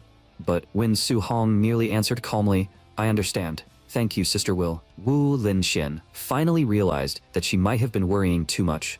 If Su Hong could remain this calm even while knowing he lacked their resources, then he definitely had hidden cards no one else knew about. Near noon, Su Hong finally boarded the bus, arranged by the school, when they learned that the training camp was located in the Heavenly Spirit Mountain Range, a place packed with ferocious beasts. Chen Shan and Li Tu both felt the urge to back out. As if they had already been targeted by high-rank beasts, they could not really be blamed for that. After all, the Heavenly Spirit Mountain Range was a massive mountain range stretching across New City, Yangcheng, and several other cities. Not only was the spiritual energy inside extremely dense, but there were also countless ferocious beasts, including beast kings comparable to 7th-rank grandmasters. But knowing that the training camp had grandmasters protecting it, Su Hong was not worried about safety. Instead, he began looking forward to life there. After some unknown amount of time, the bus finally stopped in front of a camp. Looking at the martial artists who had arrived earlier inside the camp, Li Tu couldn't help feeling curious about just how strong they really were. But as those people turned their eyes toward them, Chen Shan and Li Tu froze on the spot. They could clearly feel that this group was not easy to mess with. Su Hong, however, showed no fear at all. He simply called for the two of them to follow and walked toward the training camp gate first. But a figure suddenly reached out and stopped them. The person reminded everyone that they had to wait here until all participants arrived, and only then would the entrance assessment begin. Just like that, several dozen minutes passed before the roar of engines came from the distance. A convoy, made up of dozens of luxury cars, slowly stopped in front of the gate. Then several well-dressed young masters stepped out of the cars. From the surrounding crowd, Su Hong learned that the one leading them was Wang Tianchua, the son of the city lord. Not only did he have 95% fire attribute compatibility, but he had also awakened a special physique. The man who called himself the most handsome man under heaven was Lin Xinghe from the Lin family, and his strength was already infinitely close to 2nd-rank martial artist level. As for the final girl, her name was Xiao Yan. She was an extremely rare spiritual mind master among martial artists. Watching the three of them walk to the very front of the line, Su Hong felt an inexplicable urge rising in his heart. So these were the 3 top geniuses Wu Linxian had mentioned. He really wanted to see just how talented they were. But just as Su Hong was thinking this, the person in charge began announcing the rules of the entrance assessment. The real training camp was located deep inside the Heavenly Spirit Mountain Range, a full 30 kilometers away from this temporary camp. Tokens had been planted inside the ferocious beasts along the way. Only those who obtained a token and reached the real training camp within 8 hours would qualify to enter. The person in charge also answered the buzzcut man's question. If someone ran into a high-rank beast, then they could only blame their own bad luck and accept elimination. Of course, when that happened, someone would step in to save their lives. Everyone immediately felt that the assessment was unfair. After all, a strong participant might be eliminated due to bad luck, while a weaker one might pass purely because of luck. But the person in charge snapped at them to shut up, saying that this world was not for playing house. If they did not want to be eliminated, they needed to act carefully and learn to avoid danger. As for the strong bullying the weak, that was simply survival of the fittest. At this moment, a man in a suit stepped forward and sneered that only trash spent all day fearing this and fearing that. People like that might as well quit early. The buzzcut man understood that the insult was aimed at him and immediately wanted to rush forward to teach the man a lesson. But since fighting was forbidden inside the camp, any grudges had to be settled after leaving. Once they were outside, whether they wanted to steal tokens or beat each other up was entirely up to them. The buzzcut man could only suppress his anger and endure it for now. Watching this, Su Hong fell into thought. This training camp really was brutal. It openly encouraged the students to compete and rob each other. But for Su Hong, this was exactly what he wanted. If he ended up fighting this group, wouldn't that mean earning a huge amount of martial points? Meanwhile, the person in charge wasted no more words and directly announced the official start of the entrance assessment. In an instant, everyone rushed out of the camp. The buzzcut man followed closely behind a man in a suit. Today, he had to send that suited bastard packing, as both of them activated their respective guidance techniques. The battle finally erupted deep in the forest. But what they didn't know was that a figure was standing on a treetop, quietly watching everything unfold. Su Hong was thinking that the combat power of these so-called geniuses was far weaker than he had imagined. Even if he defeated them, they probably wouldn't be worth many martial points. Rather than wasting time on them, he might as well hunt a few more ferocious beasts. But unexpectedly, while the two were fighting, they actually started trash-talking each other. Su Hong heard the suited man sneer that peasants would always be peasants, and that hard work was useless. Then he heard the buzzcut man snap back, telling him not to compare him with those poor workers. Su Hong was forced to activate hunting mode. Since martial points were delivering themselves to his door, he might as well not waste them. To teach them a lesson, Su Hong directly called out and stopped the two who were still fighting. At first, both of them thought Su Hong was there to break up the fight, so they threatened him to get lost or they would beat him up too. But Su Hong merely gave a faint sneer. "Don't misunderstand, I'm only here to either beat you two to death or get beaten to death by you two." Hearing this, the buzzcut man immediately rushed forward with a punch, thinking Su Hong was asking to die. But Su Hong's reaction was clearly much faster than his. With just one kick, the buzzcut man was sent flying right in front of the suited man. The suited man froze in disbelief. He couldn't believe that an opponent close to his own level couldn't even withstand a single move from Su Hong. And just as he was stunned, a sharp rush of wind suddenly sounded beside his ear. In the next instant, he also took a heavy blow straight to the head from Su Hong. Looking at the two unconscious men, Su Hong even kindly reminded them not to look down on ordinary cultivators. What he didn't know was that everything he had done had been seen by the examiners in the monitoring room. One examiner couldn't help complaining that Su Hong had no martial ethics at all. Those two were in the middle of a hot-blooded duel, and this kid just jumped out and one-shot both of them. Although the chief examiner verbally agreed, he had already developed some interest in Su Hong. After some time, the unconscious suited man woke up first. Remembering how Su Hong had knocked him down, he gritted his teeth in anger and swore that he would find Su Hong and tear him apart. Right then, the buzzcut man also woke up. The two unfortunate brothers looked at each other. Not only did they immediately bury the hatchet, they even supported each other as they went off to find Su Hong for revenge. As for what happened to those two, Su Hong didn't care.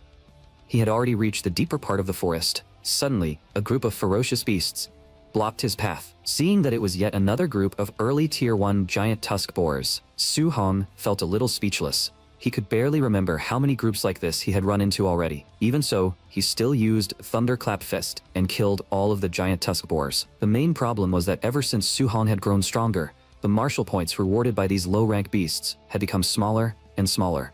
Right now, the most important thing was finding an entrance token.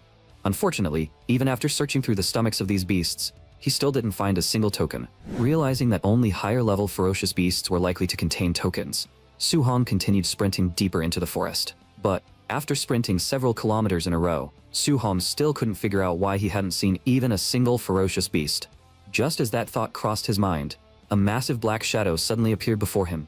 It was actually a late Tier 1 Nightshade Black Tiger. Seeing this, the corner of Su Hong's mouth lifted slightly. Finally, it wasn't another low-rank beast. In the next second, he decisively fired a void-breaking finger. As expected, the Nightshade Black Tiger was instantly blasted to the ground by the terrifying impact. Su Hong quickly grabbed his spear and finished it off. Looking at the fallen beast, he couldn't help sighing inwardly. With his current strength, killing a late Tier 1 ferocious beast was like taking candy from a baby. Then, Su Hong cut open the Nightshade Black Tiger's stomach and began searching carefully. The moment he took out the token, the corner of Su Hong's mouth twitched. To find the single token, he had actually spent nearly 3 full hours. From the fact that early Tier 1 boars had been everywhere at the beginning, while now it took half an hour just to find one high-stage tiger, Su Hong guessed that the deeper he went into the mountains, the higher the rank of the beasts would be, but their numbers would also decrease. In other words, staying near the outer area and hunting low-rank beasts might actually earn him more martial points. Instead of chasing quality, it was better to stack quantity. With that in mind, Su Hong made a decision. In the remaining 5 hours before the assessment ended, he would gather enough martial points to max out his mortal body progress bar. Just like that. After 2 full hours of hunting, the outer forest was littered with beast corpses. But just as Su Hong killed another giant tusk boar, a mid-Tier 1 berserk black bear suddenly launched a sneak attack from behind. Fortunately, Su Hong dodged in time. After fighting more than a dozen low-rank beasts, he had finally run into another mid-stage beast, so he immediately began charging up Thunderclap Fist. With just one punch, the berserk black bear turned into a streak of light and was blasted backward. However, that attack did not kill it outright. After slamming into a tree trunk, the bear let out an ear-piercing roar. By the time it recovered, what reflected in its eyes was Su Hong's figure, rushing toward it at high speed. Because this punch used his full strength, it actually smashed through both the berserk black bear and the tree trunk behind it, snapping the tree in half. Even Su Hong himself had not expected that after raising his mortal body past 60%, his raw physical strength alone would be enough to kill a mid-Tier 1 ferocious beast. After that, Su Hong opened his system panel and saw that he had already earned 254.5 martial points. He was only a little over 100 points away from completely maxing out his mortal body progress bar. As long as he gathered enough martial points in the remaining 3 hours, he could head straight to the camp and complete the entrance assessment. But at that moment, an earth-shattering shockwave suddenly erupted from deep within the forest. Immediately after, the sky was covered by a massive shadow that blotted out the sun. Su Hong recognized it at a glance. It was the legendary Golden Rock Beast King. As the Golden Rock Beast King gradually rose into the air, Su Hong instantly felt the pressure around him multiply. So this was the power of a Beast King level ferocious beast. Just one flap of its wings could unleash such terrifying force. Fortunately, at the critical moment, a giant boulder in the distance blocked most of the impact for Su Hong, allowing him to avoid disaster. At the same time, Su Hong couldn't help thinking that he had indeed grown a little proud of his recent strength, but in front of top-tier powerhouses like this, he was nothing more than an insignificant speck. Suddenly, Su Hong's pupils contracted violently because a figure was standing in the sky 100 meters above the ground, facing off against the Golden Rock Beast King. As a 7th rank Grandmaster, Qin Tianli spoke with overwhelming dominance, saying that he was borrowing this territory and telling the Golden Rock Beast King to go back where it came from. Unexpectedly, the Golden Rock Beast King actually spoke in human language, replying coldly, "I never said I was lending the Heavenly Spirit Mountain Range to you." Hearing this, Qin Tianli acted without hesitation, deciding to beat the Golden Rock Beast King until it agreed. As the two sides completed their first clash, the Golden Rock Beast King let out an ear-piercing cry, seemingly trying to use sound waves to weaken Qin Tianli's combat power, but it had clearly underestimated the might of a Grandmaster.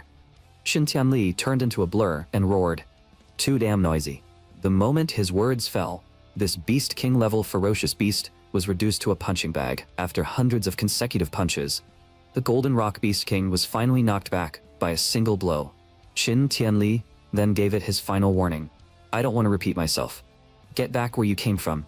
I, Qin Tianli, am borrowing this land." Realizing that it could not beat him at all, the Golden Rock Beast King could only leave behind a threat and slink away with its tail between its legs. Seeing this, Qin Tianli took a deep breath. In the next second, his voice resounded across the sky. "I am Qin Tianli, a 7th rank Grandmaster. All students do not panic. The assessment continues." Hearing that overwhelming declaration, Su Hong couldn't help sighing inwardly. So this was the power of a human Grandmaster. One day, he would reach that level too. Meanwhile, Qin Tianli had already returned to the air above the training camp. Before landing, he was still cursing the Golden Rock Beast King for not knowing what was good for it.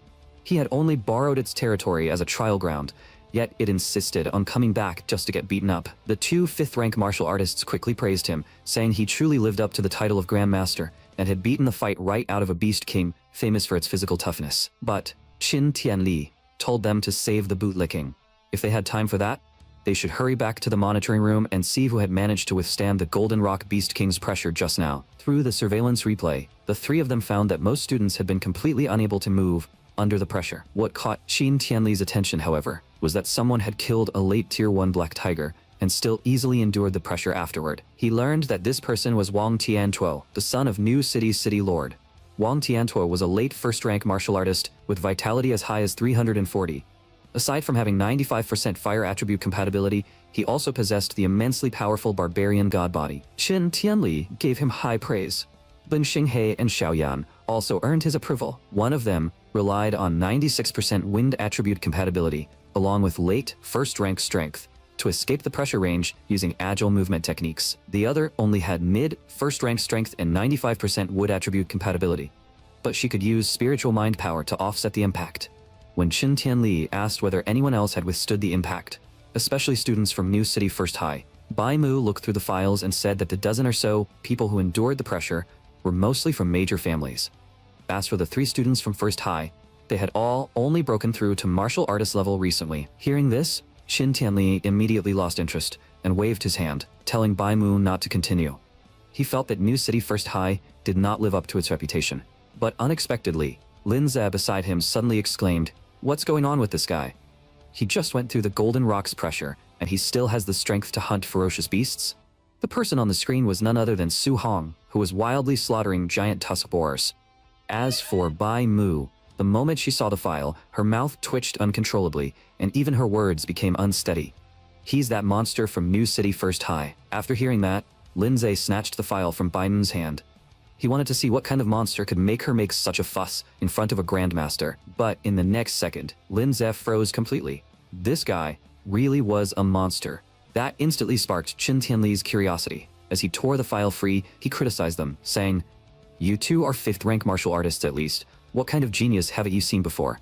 Looks like you're still too young and lacking composure." But after taking one look, Qin Tianli's eyes instantly became bloodshot. Only one thought remained in his mind. What the hell, is this kid even human? The file showed that Su Hong not only had 100% compatibility with all attributes, but also possessed a special physique. With raw physical strength alone, he could rival a late 1st rank martial artist. At that moment, Qin Tianli was even more excited than the two of them. He simply couldn't believe that a monster like this had actually appeared in a backwater place like New City. Then he tightly clenched the file in his hand. A once-in-a-thousand-years monster like this? He had truly struck gold. After calming himself down, Qin Tianli asked Bai Mu why Su Hong was still only at early 1st rank. With his talent, his vitality should not be only 123. When Bai Mu answered that Su Hong was cultivating all 7 guidance techniques at the same time, Qin Tianli instantly flew into a rage, cursing the president of the Starlight Martial Artist Association as an idiot. Something this important had not been explained clearly to the kid. If this kept going, even an immortal would be ruined by her. At that moment, someone came in to report that the students had begun arriving at the training camp one after another. When Qin Tianli went outside, the first people he saw were Wang Tiantuo and the other 2 top geniuses. After that, many more participants staggered into the camp one after another. Since he still had not seen Su Hong, Qin Tianli could only remain in the air above the camp and wait. He couldn't help muttering inwardly, wondering why that monster named Su Hong still hadn't arrived. Had the kid gotten lost? He had better not let this precious treasure get eliminated. Only when he saw a figure slowly approaching did Qin Tianli finally breathe a sigh of relief. "Brat, you finally made it." 5 more minutes, and the assessment would have been over. As for Su Hong, he also felt relieved. He had finally made it in time. He had been so focused on earning martial points that he had almost forgotten the time. But the moment Su Hong walked into the center of the camp, everyone looked at him curiously, wondering why he looked so battered. The suited man and the buzzcut man also noticed Su Hong, but since they had just passed the assessment, now was not the right time to make a move. They could only decide to find another chance for revenge later. Even Wang Tiantuo, Lin Xinghe, and Xiao Yan became interested in Su Hong because someone who passed at the very last moment was either an expert or a complete rookie. After gathering all the students who had passed the assessment, Lin Zhe began introducing the camp's facilities and rules. The camp had a gravity training room, a movement technique training room, and a ferocious beast combat room. It also had a martial arts pavilion, where students could exchange contribution points for martial techniques, pills, and weapons, with the currently available highest grade being level 1. But to use any of these facilities, they needed enough contribution points. And there was only one way to earn contribution points: passing different training subjects.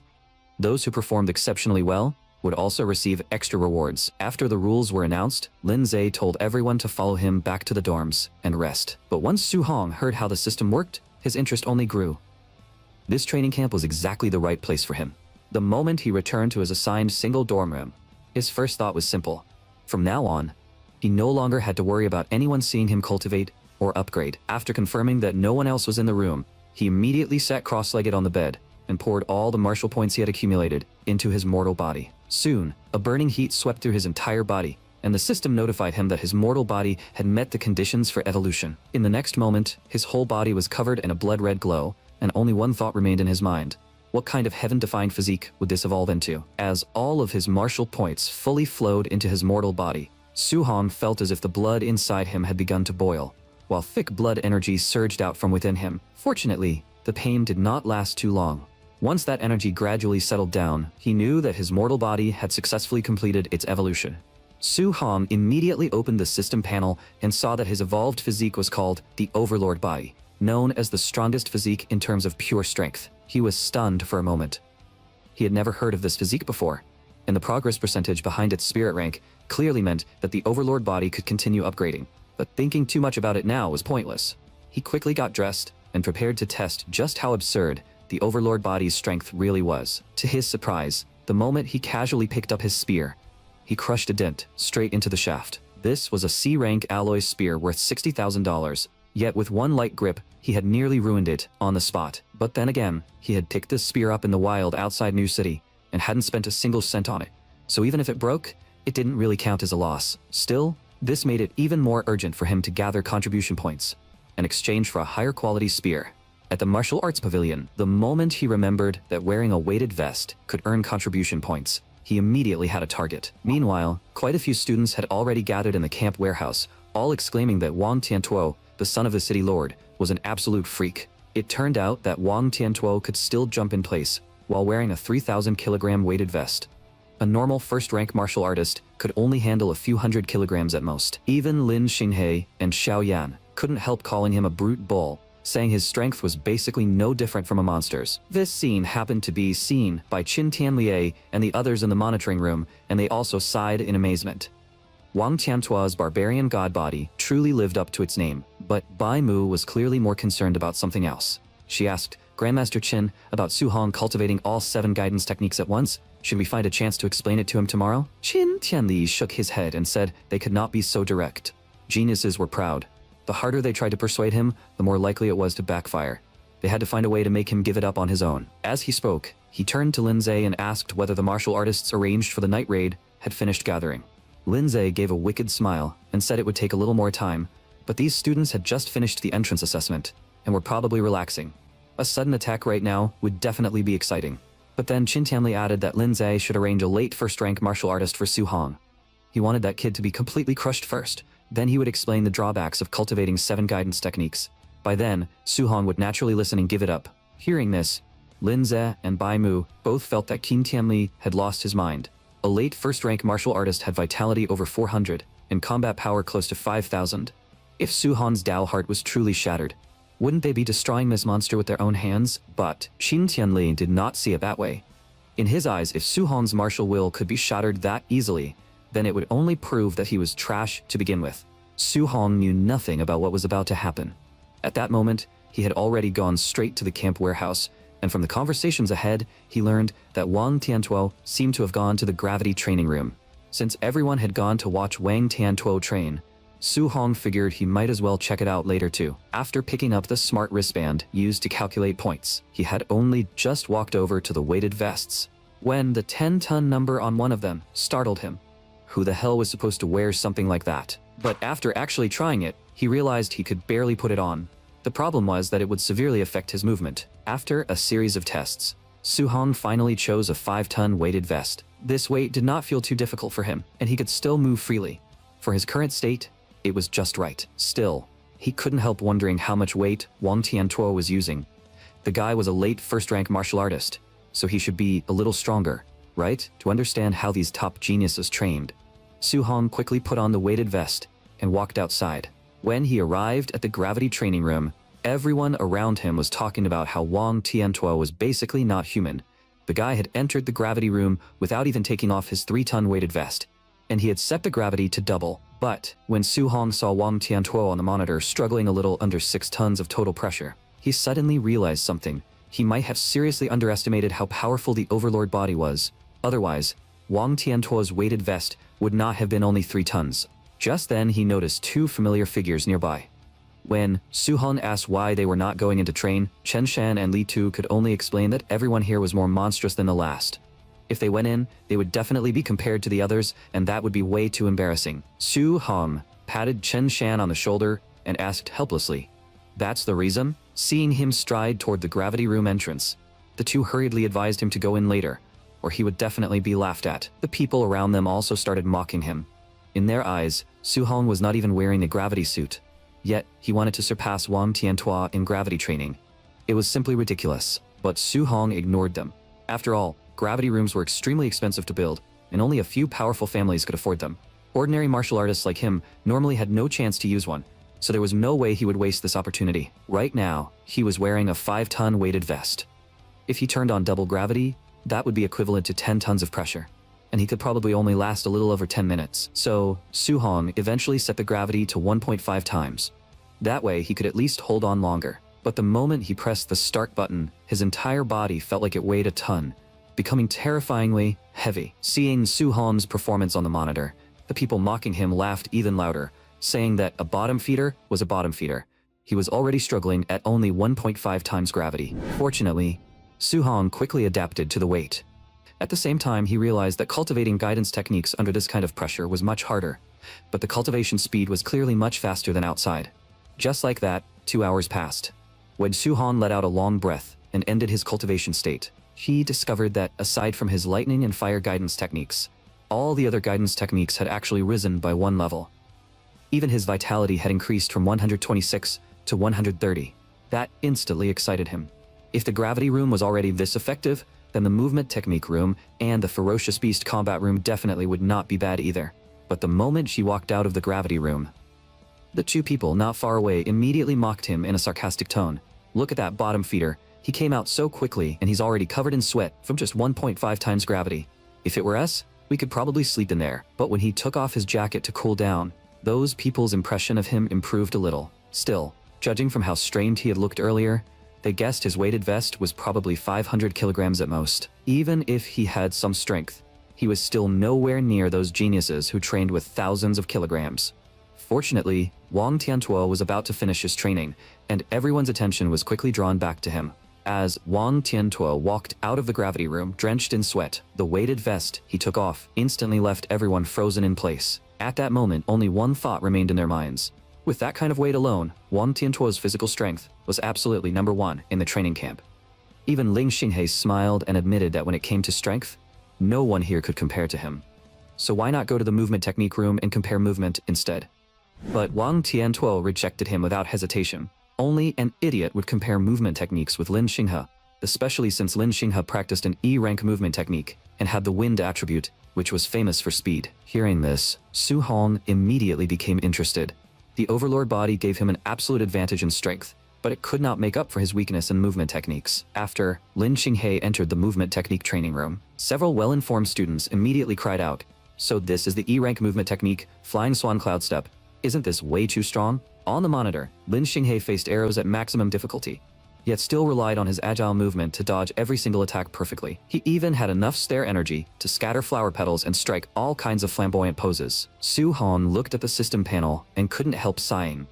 This really was a good movement technique. Then, without hesitation, he entered the consciousness space and began training. What he didn't know was that the crowd's attention soon shifted toward him. Seeing him actually imitate Lin Xinghe's movements, everyone immediately laughed at him, thinking he must be an idiot.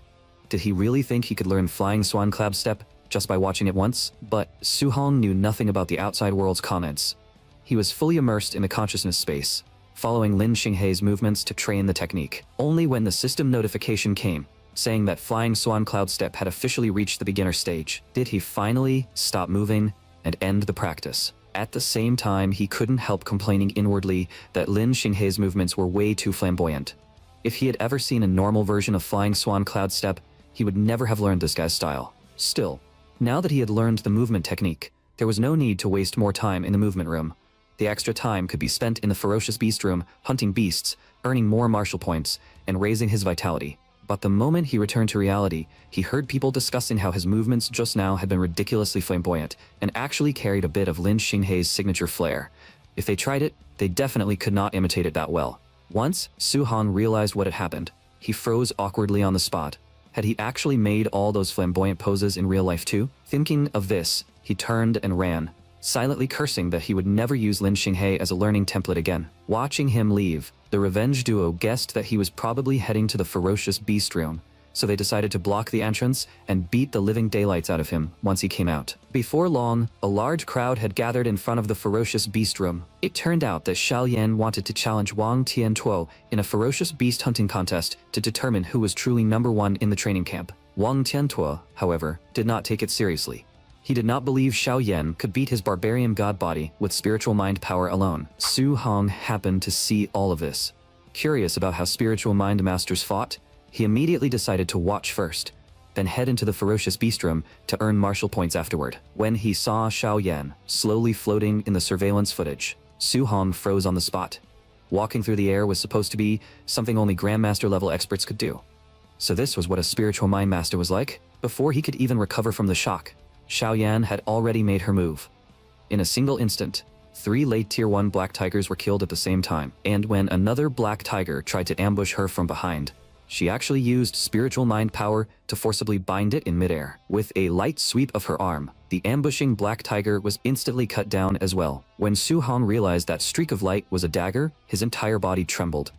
Walking through the air, controlling objects from a distance, and restraining enemies directly, No wonder every spiritual mind master was absurdly powerful. Just as he was thinking this, someone nearby suddenly cried out, "What's going on?" On the monitor, Xiao Yan had already faced off against a late Tier 1 black-scale python, and in front of her floated a massive sword shadow, dozens of meters tall. With a single thought, the giant sword came crashing down and split the black-scale python in half on the spot. Seeing this, Su Hong was deeply shaken.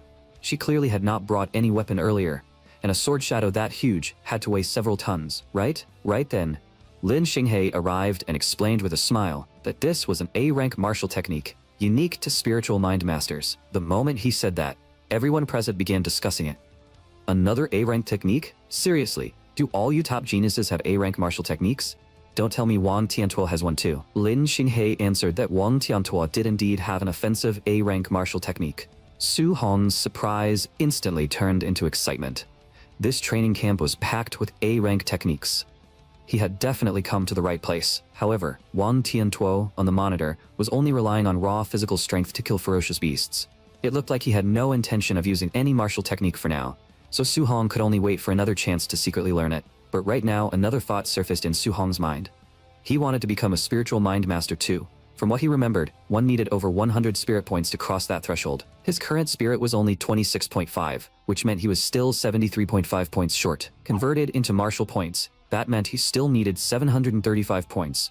It looked like he really had to start slaughtering beasts. However, Su Hong's figure walking alone toward the ferocious beast room was also seen by the revenge duo. The two immediately followed him, thinking this was a once-in-a-lifetime chance. While everyone else was watching Wang Tiantuo and Xiaoyan train, they could rush in and beat Si Hong down. But just as the buzz-cut man approached the entrance, he suddenly cried out, "Holy crap! What is this?" At first, the suited man told him to stop yelling or Su Hong would notice them. But in the next second he shouted too, "Holy crap, is this kid insane?" Because standing in front of Su Hong were more than a dozen late Tier 1 ferocious beasts, all staring at him like prey. In their eyes, this was no different from suicide. Even if they went to call an instructor now, it would be too late. In just a few seconds, Su Hong would be torn to pieces. But what they didn't know was that facing this pack of ferocious beasts, Su Hong was not afraid at all. If anything, he was itching for a fight. Su Hong raised his hand and beckoned at them with clear provocation. The ferocious beasts were instantly enraged and swarmed toward him all at once. Su Hong immediately used Flying Swan Cloud Step, easily dodging the giant claw red scorpion's attacks. At the same time, he condensed Void-Breaking Finger in both hands. In just an instant, the closest red scorpions were killed on the spot. Watching Su Hong slaughter his way through the beast pack on the monitor, the revenge duo was completely stunned. They even wondered as they were dreaming, because if this were a mid-first rank martial artist, they would still be dead, for sure. But when the buzz-cut man said that movement technique looked familiar, the suited man suddenly reacted. Wasn't that Lin Xinghe's Flying Swan Cloud Step? Yet, they both knew very well that Su Hong came from an ordinary first high. Logically, he should never have had access to such a high-quality movement technique. The only possibility was that he had watched Lin Xinghe perform it earlier and forcibly mastered it with his own talent. The more the buzz-cut man thought about it, the guiltier he felt. He couldn't help suggesting that maybe they should forget about revenge, because even if the two of them teamed up, they probably still wouldn't be enough for Su Hong to beat. But the suited man couldn't swallow that anger. He refused to accept that a poor student from an ordinary school could stand above him, much less possess such heaven-defying talent. Unexpectedly, the buzz-cut man raised a trembling hand and told him that before he went looking for trouble with Su Hong, he had better look inside first. With just one look, the wooden club in the suited man's hand slipped and fell to the ground. Because during the short time they had been talking, Su Hong had already killed all those dozen-plus late Tier 1 ferocious beasts. What left Su Hong speechless was that all those beasts together had only given him 81 martial points. Clearly, the stronger he became, the harder martial points were to earn. Just then, the second round of ferocious beasts was released into the combat room. Su Hong understood that he had no time to rest, so he immediately stood up and prepared to continue fighting. But, unexpectedly, the leading three-eyed mad lion launched a sneak attack first. Unfortunately, it had clearly underestimated the human standing in front of it. Su Hong threw out one perfect-level Vajra Fist, and the three-eyed mad lion was smashed to the ground, on the spot. That scene immediately terrified the other beasts, making them instinctively begin backing away. Seeing this, Su Hong charged forward instead. "Where do you think you're going? Hand over all your martial points." From that moment on, wherever he went, not a single beast could withstand even one exchange. Outside the ferocious beast room, the revenge duo was already standing there like statues. In the end, the suited man was the first to break the silence. Revenge only creates more revenge. I've decided to forgive him, the buzz-cut man quickly added. Then let's hurry up and leave before that monster beats us up again. Just as the two were about to sneak away from the area in defeat, someone suddenly called out to them. Weren't you two going to get revenge? What happened? Did that kid already beat you half to death? The moment they heard the words, beat him, both of them froze in place. Only one thought remained in their minds. Beat him? If they had not been smart enough, they would probably be lying on the ground like dead dogs right now. At the same time, Wang Tiantuo and Xiao Yan happened to walk out of the ferocious beast room. Everyone soon learned that Wang Tiantuo had earned a total of 280 contribution points, while Xiao Yan had earned 270. The crowd immediately exploded. After all, one late Tier 1 ferocious beast was only worth 5 contribution points. Calculated that way, the two of them had each killed around 50 to 60 beasts. The contribution points from the weighted vest training were also settled at this time. Wang Tiantuo received 100 points, while Xiao Yan only received 50. The others could not compare with these two top geniuses, but most of them had still earned around 20 to 30 contribution points. But when the crowd began discussing how Lin Xinhe's score would definitely be insane too, and how everyone else was doomed to miss the top 3 as long as those 3 monsters were around, the buzz-cut man and the suited man felt a smug sense of satisfaction. These people were too ignorant.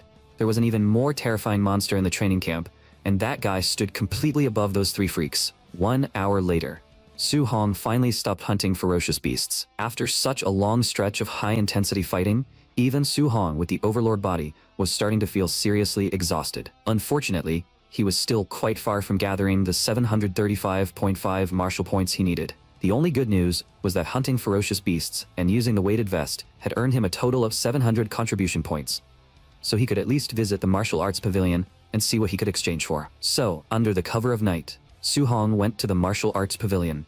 The girl at the front desk quickly handed him an item list. After checking it, Su Hong realized that pills did not require too many contribution points, but anything involving an E-rank martial technique or movement technique started at 2,000 contribution points at the cheapest. Just as he was thinking about what to exchange for, the front desk girl became a little impatient. In her eyes, Su Hong was only an early first-rank martial artist, so he probably couldn't afford a single thing here. He was simply wasting her time. Even when Su Hong asked whether the spirit-gathering pill on the list was the kind of pill that could raise spirit, her tone remained perfunctory. She merely explained that the spirit-gathering pill only worked the first time it was taken, and the higher its grade, the stronger the effect. Hearing that, Su Hong immediately found the highest grade spirit-gathering pill on the list and saw that it cost exactly 500 contribution points. So he said right away, "Give me one 4th-rank spirit-gathering pill first." That completely caught the front desk girl off guard. She couldn't help reminding him that a 4th-rank spirit-gathering pill cost 500 contribution points, not 50. But when she saw that Su Hong's points wristband showed a full 700, she was instantly shocked, speechless. Seeing her attitude make a complete 180 as she handed over the packaged spirit-gathering pill, Su Hong simply exchanged for a lightning fire dual attribute alloy spear as well. After returning to his dorm, he began summarizing everything he had gained today. This C-rank lightning fire spear had cost him 200 contribution points. His vitality and guidance techniques had also improved, and he had earned 490 martial points. Calculated together, his gains today were greater than what he had achieved over the entire previous week. If he used all those martial points to raise his spirit, then added that to his original 26.5 spirit, he would still be 25.5 points short of the 100-point threshold. Now he could only hope that this spirit-gathering pill would give him the full 25.5 spirit points he needed. With that thought, Su Hong swallowed the pill in one gulp. Spiritual Mind Master, he was going to become one for sure. Unexpectedly, the moment the spirit-gathering pill entered his stomach, its effect quickly spread. Not only did it ease the exhausted nerves he had strained from hunting ferocious beasts, but even his mind became incredibly clear, as if everything around him could be sensed with perfect sharpness. When Su Hong opened his eyes again, his spirit had risen from 26.5 to 50.5, increasing by a full 24 points. Unfortunately, even after adding the spirit that 490.5 martial points could provide, he was still 0.5 points short of the spiritual mind master threshold. Su Hong was left feeling a little speechless. If he had known this would happen, he would have killed one more ferocious beast earlier. Now, he could only find a way to gather the final 5.5 martial points tomorrow. What he didn't know was that at this moment, a large group of martial artists had already gathered inside the training camp warehouse. They were all discussing which new students they were about to ambush in the upcoming night raid. The leading few were especially curious. Bu Jingfeng was clearly training at a martial arts university, so why had he also been called over like them to babysit these so-called geniuses? Bu Jingfeng was clearly irritated by this. He coldly said that if he were still in high school, this bunch of so-called geniuses would not even be qualified to serve as his sparring partners. The tall, burly man laughed and said that the Wang Tiantuo he was responsible for had vitality as high as 340. If they really compared him to Bu Jingfeng back then, Wang Tiantuo was actually quite a bit stronger. The other two also showed their own assignment forms. One was responsible for Lin Xinghe, who had 310 vitality, while the other was assigned to a spiritual mind master whose combat power was far beyond that of ordinary martial artists. Only then did Bu Jingfeng look down at his own assignment form. The next second, he cried out in disbelief. "Why are all your students so strong, while mine is some little trash with only 123 vitality?" The moment he said that, everyone gathered around, all thinking that the higher-ups must have made a mistake. After all, Bu Jingfeng was the strongest person among them. Logically, there was no reason to send him to ambush some early first-rank student. Unexpectedly, Qin Tianli's voice suddenly rang out. "There's no mistake. Your opponent is him. This Su Hong is not as simple as he looks." Qin Tianli continued, "His combat power is enough to rival a late first-rank martial artist. It's not written in your file, but you'll understand once you fight him." Hearing this, the others were all shocked. They had never heard of a new student with such low vitality being able to rival a late first-rank martial artist. But Bu Jingfeng still couldn't get interested. In his eyes, his own vitality was already close to 500. Even if Su Hong really was a monster, fighting him would still be bullying a greenhorn who had barely stepped onto the path. But Qin Tianli suddenly slapped the back of his head. "If I told you to fight, then fight. Cut the crap. And go all out. It'd be best if you beat Su Hong until he doubts his own existence." Bu Jingfeng was completely confused. He even wondered if Qin Tianli had some kind of grudge against the student.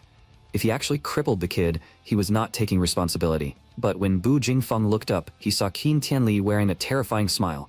"Just beat him until he's crippled. If you really cripple him, not only will I not blame you, I'll even give you a generous reward." Although everyone felt that this new student named Su Hong was kind of pitiful, they still followed the orders and began moving out. After they reached the dorm building and found their assigned targets, confused shouts quickly rang through the night, and someone even yelled in panic, asking if he could at least put on a pair of underwear first. Hearing the commotion outside, Su Hong instantly woke up. With just one glance, he saw that his door had been sliced open by some kind of sharp weapon. Immediately after that, a figure rushed into the room. Then a blade slashed heavily into the spot where Su Hong had been moments earlier. This made Su Hong fall into thought. He had heard that the myriad races often hunted human geniuses to weaken humanity's strength. Could this person be one of them? So he casually grabbed the lightning fire spear beside him and began estimating the opponent's strength in his mind. Based on the movement technique the person had used while leaping into the air, Su Hong quickly realized that this was not someone from the myriad races, but a human late first-rank martial artist. At that thought, the corner of his mouth lifted slightly, because as long as he defeated this person, he could gather the remaining 5.5 martial points and officially become a spiritual mind master. Seeing Su Hong take a fighting stance and prepare to fight, Bu Jingfeng froze. Was this guy out of his mind? He was only an early first-rank martial artist, yet instead of running away, he actually chose to face him head-on. However, the moment their weapons truly collided, Bu Jingfeng finally realized that everything Qin Tianli had said was true. This kid's combat power really could rival a late first-rank martial artist, and in terms of raw strength, he even faintly surpassed ordinary late first-rank fighters. But Su Hong only had one thought in his mind. So what if he was late first-rank? It wasn't like Su Hong had never fought one before. In the next second, Su Hong let out a sharp shout, and the strength in his hands surged again. Bu Jingfeng was instantly forced back by that terrifying power. Feeling his entire body tremble from the impact, Bu Jingfeng became even more certain that something was seriously wrong with this kid. But he also knew very well that battles between martial artists were never decided by raw strength alone. He quickly wrapped a layer of pale purple flame around his weapon. Seeing this, Su Hong also infused lightning attribute power into his lightning fire spear. After all, this was his first time facing a fire attribute martial technique head-on, so he had to take it seriously. In the next second, Bu Jingfeng's B-rank martial technique, Flame Slash, was fully charged. Su Hong immediately judged that this move was far more powerful than Void Breaking Finger, even though both were B-rank techniques. So instead of retreating, he gripped the lightning fire spear with all his strength and chose to clash head-on. A violent explosion erupted. Cold sweat instantly poured down Bu Jingfeng's back. Only one terrifying fact remained in his mind. This guy had not used any martial technique at all, yet he had blocked Flame Slash purely with external lightning release. Talent like this defied all logic. Even so, Bu Jingfeng forced himself to speak with confidence. What a shame. Looks like you don't know any lightning attribute spear technique. Otherwise, I might not have been able to beat you this easily. Su Hong, however, remained completely calm. True, I don't know any lightning attribute spear technique. But what if I add this? As soon as he finished speaking, crimson flames rapidly wrapped around the spear. In the next moment, Su Hong's entire body was surrounded by both lightning and fire. Bu Jingfeng's pupils shrank violently. How is this possible? Why can you fuse two attributes together? After all, every martial artist knew that different attributes naturally repelled one another. If he had not seen it with his own eyes, Bu Jingfeng would have always believed attribute fusion was nothing more than a legend. But by the time he recovered from his shock, Su Hong had already charged forward with the lightning fire spear, carrying the fused power of lightning and fire. In a blind panic, Bu Jingfeng immediately released a flame slash again to counterattack. But before his weapon could even touch the spear tip, it was instantly knocked away by the lightning fire power. Immediately after that, an even more terrifying energy erupted. With a thunderous boom, the massive impact blasted Bu Jingfeng straight through the wall and sent him flying out of the dorm. Before losing consciousness, only one thought remained in Bu Jingfeng's mind. That power was way too ridiculous. At the same time, Su Hong was clearly exhausted as well. After all, using lightning fire power consumed far too much energy. But when he saw the system notification, all of that exhaustion was instantly thrown to the back of his mind, because the final 5.5 martial points he needed to become a spiritual mind master had finally been gathered. What he didn't know was that just a few seconds earlier, Qin Tianlei and Bai Mu had already arrived outside the dorm building at the exact time they had calculated. The two of them had even prepared several different speeches in advance. The moment Bu Jingfeng defeated Su Hong, they planned to step in and persuade him to give up cultivating multiple guidance techniques. At first, everything seemed to be going exactly as they expected. Before long, a figure smashed through the wall and flew out of the window. Then, the figure crashed heavily right in front of Qin Tianli and Bai Mu. But when they saw that the unconscious person was actually Bu Jingfeng, both of them dropped their jaws, wondering if their eyes had betrayed them. Bai Mu was the first to react. If Bu Jingfeng was lying here, then this night raid had already failed, and all the speeches they had prepared were now completely useless. But right then, 3 more figures flew out of the windows one after another, and they landed perfectly beside Bu Jingfeng. They were none other than the martial artists sent to ambush the other 3 top geniuses in the camp. Wang Tiantuo and the others stood by the broken windows, telling Qin Tianli to send stronger opponents next time, because these guys weren't even enough for a warm-up. Suddenly, Wang Tiantuo noticed that there were actually 4 people lying on the ground. Although Lin Xinghe realized someone had finished even faster than them, he assumed that the martial artist must have been too weak and had simply been casually swatted away like a bug. Hearing this, Bai Mu's mouth twitched uncontrollably. Weak? Bu Jingfeng was the strongest one out of all 4 of them. But in Qin Tianli's eyes, it was normal for Wang Tiantuo and the other 2 to win. What truly defied common sense was that Su Hong, an early first-rank martial artist, had faced a near second-rank fighter and still finished before them. How exactly had that kid done it? Was it a top-tier martial technique? Or a top-tier physique? Just as Qin Tianli was deep in thought, Lindsay suddenly rushed over in a panic, shouting that something huge had happened. Qin Tianli waved his hand and told him not to overreact. Even if a student had been accidentally killed, that was still within expectations. But then, Lindsay said that Su Hong had used a fused guidance technique while fighting Bu Jingfeng. Qin Tianli still nodded calmly. So it was a fused guidance technique. No wonder he managed to beat Bu Jingfeng. But in the next second, he suddenly froze as the meaning hit him. Then he grabbed Lindsay by the shoulder and widened his eyes. Wait, say that again. What do you mean Su Hong used a fused guidance technique? Lindsay endured the pressure on his shoulder and hurriedly explained. I saw it clearly on the monitor. Su Hong really fused lightning and fire into a dual attribute guidance technique. If you don't believe me, you can ask Bu Jingfeng. Right then, Bu Jingfeng happened to wake up as well. Trembling, he said, "It's true. I lost to his lightning fire dual attribute guidance technique." Hearing that, Qin Tianli became even more excited. He slapped Linza on the shoulder and shouted that the only genius in human history who had ever researched attribute fusion had spent decades barely succeeding. Back then, that person had used a dual attribute fused guidance technique to wipe the floor with every second-rank martial artist, while still at first rank.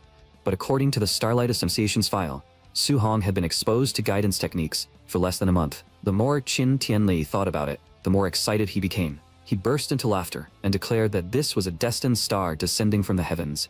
Humanity might truly be about to produce a real dragon. Bai Mu then raised her question. If fused guidance techniques had such terrifying combat power, why were they not promoted?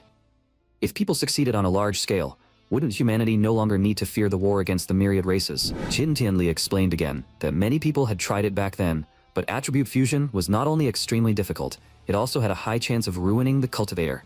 Even those who truly succeeded would usually remain stuck at first rank for life. But Su Hong had succeeded in less than a month. That level of comprehension was simply heaven-defying. If he really fused all 7 attributes one day, just how terrifying would that power become? As soon as he finished speaking, Qin Tianli fell into his own fantasy again, thinking that if a monster like this truly grew up, he might knock that myriad race's emperor senseless with a single move. Lin Zhe and Bai Mu were completely speechless, and quickly told him not to get carried away. Fusing 2 attributes was already impossibly difficult. Fusing 7 was basically pure fantasy. Qin Tianli came back to his senses and coughed lightly to hide his embarrassment. Then he said seriously that if they allowed Su Hong to continue cultivating all 7 attributes, and he ended up stuck forever at 3 attribute fusion, Qin Tianli would become a sinner of humanity. But then, Linza suddenly cried out again. I almost forgot. In that fight just now, Su Hong only had a little over 120 vitality, yet in terms of strength, he completely overpowered Bu Jingfeng, who is close to 500 vitality. That means he definitely has a special physique. The group quickly reached a conclusion. Su Hong's physique might be even more monstrous than Wang Tiantuo's barbarian god body. To verify that guess, Qin Tianli looked toward the dorm building and decided to arrange a student sparring match tomorrow to fully test Su Hong's combat power and vitality. He wanted to see what kind of scene would unfold when a freak like Su Hong faced the 3 strongest geniuses in the training camp. Su Hong, however, knew nothing about any of this. At that moment, he was inside his room, opening his system panel. Then, he poured all the martial points he had accumulated into a spirit in one go. Before long, a strange sensation spread from deep within his mind. It felt as if he had suddenly grown an invisible 3rd arm. It was unfamiliar, yet strangely eerie. When the airflow surrounding his body gradually dispersed, Su Hong's spirit officially broke through 100. In the next second, he suddenly noticed the objects in the room. With a single thought, the bed slowly floated into the air. Seeing that the objects around him could now be controlled at will, Su Hong finally confirmed that he had lived up to his expectations and officially become a spiritual mind master. Just like Xiao Yan, he could now control objects to attack and even walk through the air. As for Xiao Yan's powerful martial technique that belonged exclusively to spiritual mind masters, Su Hong naturally had to find a way to get his hands on it too. But early the next morning, a broadcast suddenly echoed through the dorm area, demanding that everyone gather within 1 minute.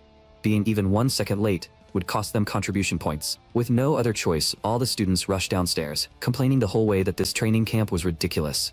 They had just been ambushed last night, and now they were not even given time to recover. After everyone gathered in the open area, Lindsay finished counting and realized that not a single person was missing. He gave them a thumbs up and said, I originally thought quite a few of you would be beaten so badly you couldn't crawl out of bed. Not bad, as expected of the geniuses selected from different regions. At that moment, the buzzcut man raised his hand to complain. He said that he could have beaten the martial artist who attacked him last night, but the guy didn't even let him put on underwear and kept aiming straight at his crotch. Lin Zhe was so furious he actually laughed, asking him on the spot if the attacker last night had been an assassin from the myriad races.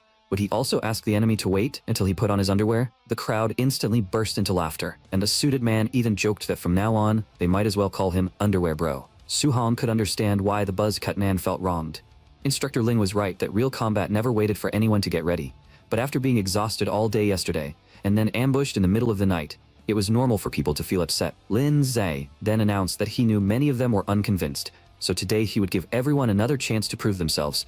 A full assessment would be held shortly. Vitality, combat power, spirit, strength, speed, and mastery of martial techniques would all be tested. After the assessment, there would also be a practical combat ranking.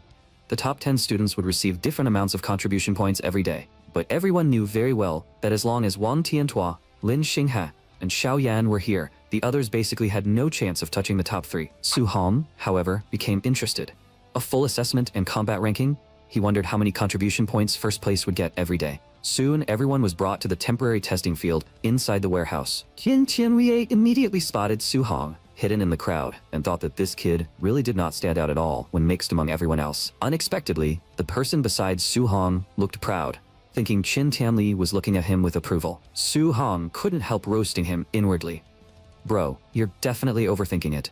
The person being watched by the Grand Master should be him. At that moment, Qin Tianli spoke up, saying that he had high hopes for everyone here. Because of that, the student ranked first overall in this assessment would receive an additional reward. one A-rank martial technique, or movement technique. The moment he said this, everyone became extremely excited. After all, A-rank martial techniques weren't exactly handed out like candy. Aside from major family disciples, most people would never even get the chance to touch one. Wang Tiantuo also became interested, thinking that his family only had a few A-rank techniques. It looked like he could add one more today. Xiaoyan was equally determined to win. She had not expected that getting to choose an A-rank martial technique could be this simple. As for Lin Xinghe, he believed that as long as he obtained a martial technique that could complement his movement technique, no one would dare say speed alone was useless anymore. Faced with such a valuable reward, Su Hong naturally kicked his focus into high gear and decided that he had to go all out in this assessment. What he did not know was that this reward had been deliberately arranged by Qin Tianli as bait. The goal was to ignite everyone's fighting spirit and see just how strong Su Hong truly was. Then, Qin Tianli decided to add more fuel to the fire. He directly called Lin Xinghe to test first, Xiaoyan second, and Wang Tiantuo third. This arrangement instantly stirred up the crowd below. Everyone felt that with the three strongest geniuses testing first, whoever came fourth would be sweating bullets. But in the next second, Qin Tianli called Su Hong as the fourth tester. Everyone's eyes immediately turned toward him, and Su Hong felt speechless inside. As expected, this Grandmaster really had his eyes on him. Out of concern, Chen Shan and Li Tu quickly came over and asked whether Su Hong had offended Grandmaster Qin. Otherwise, why would a 7th-rank Grandmaster target him like this? Quite a few people also recognized Su Hong as the last student to enter the camp. They assumed Grandmaster Qin wanted the three strongest to go first, then send up the weakest as a contrast to motivate the underperformers through shame. Only the suited man and the buzzcut man had already seen through everything. They sneered at the same time. What a bunch of idiots. You'll all be stunned in a minute. A few minutes later, the test officially began. Before stepping up, Lin Xinghe smiled and said that combat power testing was not exactly his strong suit. As soon as he finished speaking, he punched the combat power testing machine in front of him. When the machine displayed 4013 combat power, everyone watching found it hard to believe. If this counted as a weak point, then they might not even qualify as absolute trash. But Su Hong knew very well that compared to the terrifying speed Lin Xinghe had shown in the movement technique room, raw physical combat power really was not his strongest area. Still, since Lin Xinghe could cultivate a movement technique of that quality, his offensive martial technique could not possibly be weak. Sure enough, in the next moment, a pale green glow condensed around Lin Xinghe's hand. This was his B-rank martial technique, Cloud Shadow Gale Fist. The number on the machine finally stopped at 5,642. The crowd immediately erupted in shocked cries. After all, 5,600 combat power already met the standard of a second-rank martial artist. But what no one knew was that with just one look, Su Hong had already learned this martial technique to the beginner stage. After Lin Xinghe finished, it was soon Xiaoyan's turn. As a spiritual mind master, her physical body was not her strong point, so her first strike only reached 3,253 combat power. But as Xiaoyan began activating her martial technique, her entire body was instantly wrapped in golden light. Then, above her head, a massive energy hammer slowly condensed into shape. This was exactly the chance Su Hong had been waiting for. So her technique was called Ice Condensation Art. Su Hong immediately grew excited. This training camp was perfect for him. He might really be able to freeload his way to quite a few martial techniques today. As Ice Condensation Art fully formed the giant hammer in midair, Xiaoyan moved it with a thought, and the enormous energy hammer smashed heavily into the testing machine. In the next second, the machine displayed 5942 combat power. The crowd below gasped in amazement. Spiritual mind masters really seemed favored by the heavens. Her explosive power was actually even higher than Lin Xinghe's. What they did not know was that Su Hong had already entered the consciousness space, preparing to comprehend Xiaoyan's ice condensation art as quickly as possible. But once he truly began studying it, he realized that this martial technique was far more complicated than he had imagined. It could condense all kinds of objects, not just weapons, but even tables, chairs, and the forms of ferocious beasts. The closer the condensed object was to something solid, however, the more terrifying the spirit consumption became. With Su Hong's current spirit, it seemed he didn't quite have the chops to fully master this martial technique right away. With that thought, Su Hong had no choice but to pull his consciousness back to reality for now. After all, Wang Tiantuo was next. Missing his martial technique would be a massive waste. Soon, under everyone's expectant gazes, Wang Tiantuo stepped onto the testing platform. The surrounding students were all talking about how terrifying the barbarian god body's strength was, giving him an absolute advantage in this kind of combat power test. Su Hong was also curious about just how different Wang Tiantuo's barbarian god body was from his own overlord Bai. Wang Tiantuo looked at the crowd and said confidently that they should all watch closely, because this punch would show them the absolute gap between them.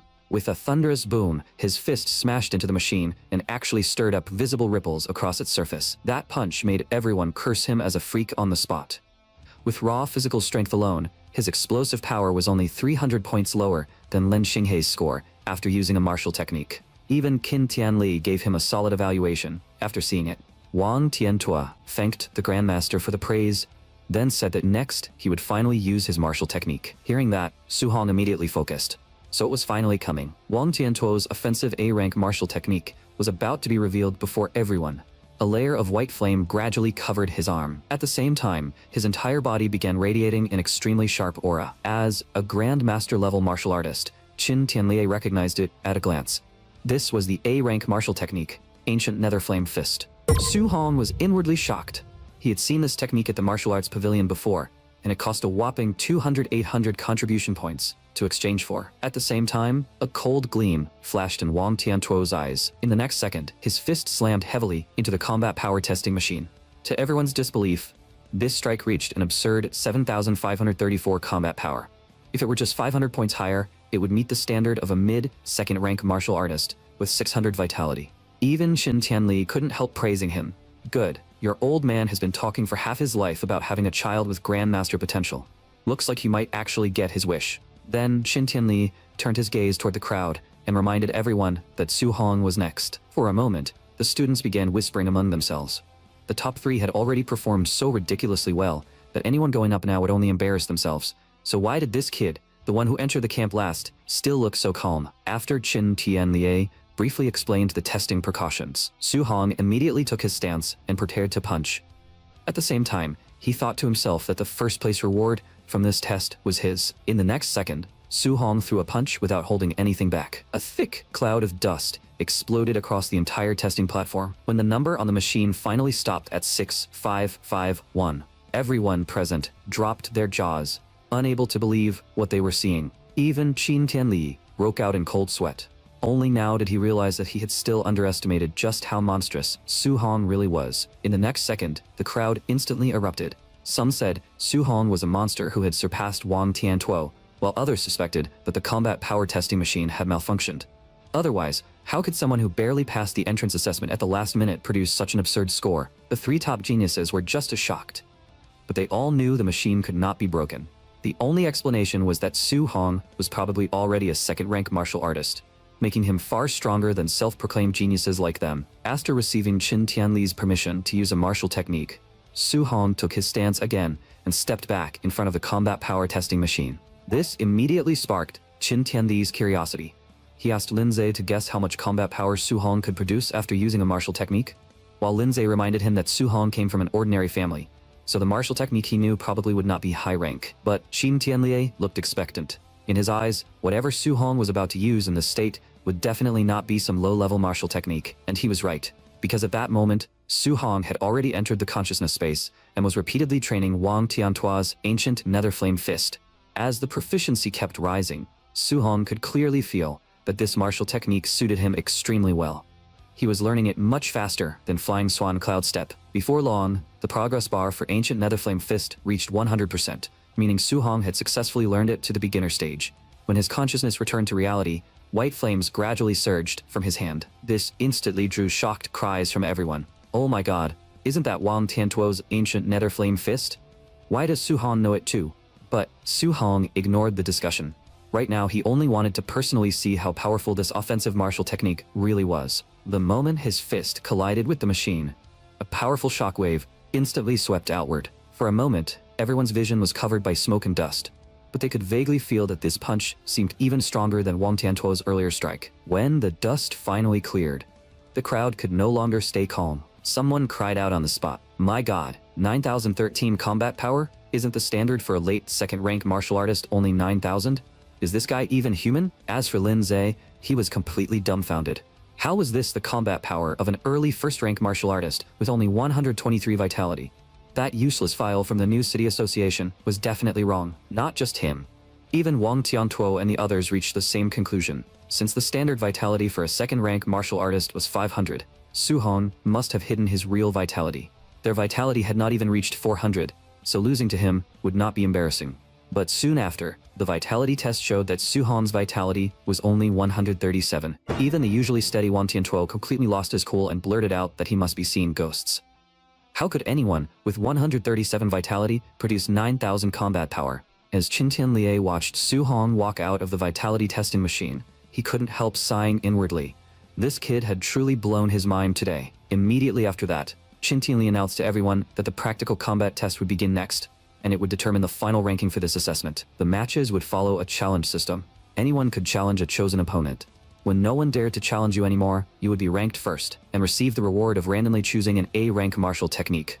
But as soon as Qin Tianlie finished speaking, Lin Shenghe stepped forward, pointed at Su Hong and said, "Grandmaster Qin, I want to challenge Su Hong." In the end, Su Hong suppressed all 3 top geniuses in the training camp and took first place in this combat power test. After that, Qin Tianlie personally brought Su Hong to the martial arts pavilion to exchange for the champion's reward. When the front desk girl saw a grandmaster personally bring a student over to choose a martial technique, she became even more curious about Su Hong's identity. In Qin Tianlie's view, since Su Hong already had offensive martial techniques and movement techniques, the best thing to strengthen right now was the control-type martial technique, Flame Cage. In truth, he normally would not recommend this kind of technique, mainly because control-type martial techniques required spiritual energy to leave the body. Most second-rank martial artists could not even manage that. But with Su Hong's talent, learning it should not be too difficult. As he spoke, Qin Tianlie waved his hand and said he could demonstrate it once first, then let Su Hong decide whether he wanted to learn it. Su Hong immediately cupped his hands and thanked him. A ball of flame gradually condensed in Qin Tianlie's palm. Then the flame rapidly expanded, forming a burning cage in the blink of an eye. Qin Tianlie explained that while control-type martial techniques did not have much direct destructive power, they could play a huge role in real combat. Once an enemy was trapped, following up with an attack could easily turn it into a one-shot kill. But he quickly poured cold water on the idea, saying that maintaining flame cage while attacking at the same time was something even Su Hong could not do right now. He would probably have to wait until reaching 3rd ranked before truly mastering it. Su Hong immediately waved his hand and said that if even Grandmaster Qin said it was that difficult, that he should probably choose something else. Qin Tianlie had not expected him to give up so decisively. He nodded inwardly. Geniuses were usually proud, but this kid could actually listen to advice. His future really was limitless. What Qin Tianlie did not know was that the key points of Flame Cage had already been fully recorded by the system.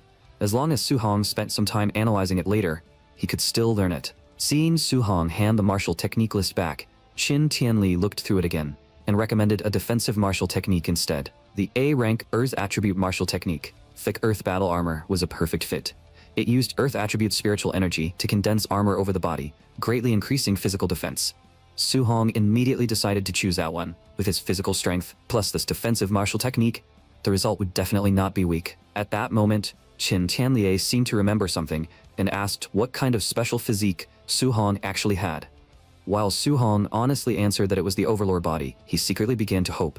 His Overlord body was the strongest in terms of power among the 3,000 physiques. Once Grandmaster Qin heard that, maybe he would pull out a whole basket of martial techniques for him. Unfortunately, dreams were beautiful, but reality was a harsh wake-up call, because Qin Tianlie had never even heard of this physique. Still, Qin Tianlie knew very well that since Su Hong could easily withstand Wang Tiantuo's full-powered punch with the barbarian god body, this overlord body had to be extraordinary. Even as a grandmaster, he had never seen a first-rank martial artist with strength this absurd. Just then, a ringtone suddenly interrupted their conversation. When Su Hong heard that it was actually Hakimi Nanbei Green, the corner of his mouth twitched. He had never imagined that a mighty grandmaster would have this kind of taste. It turned out the call was from Bai Mu. She reminded Qin Tianlie that the contribution point tracking system showed Su Hong had been wearing a weighted vest throughout the fight just now. Qin Tianlie completely lost his cool. He stared at Su Hong in disbelief and asked why he had not taken the weighted vest off. When Su Hong answered that taking it off would stop him from earning contribution points, Qin Tianlie was so shocked that he could not speak for a long while. His mind was filled with one thought. This kid was a complete freak, and from now on he absolutely could not be judged with normal logic. In the end, Qin Tianlie could only remind Su Hong helplessly that he should stop obsessing over those tiny contribution points.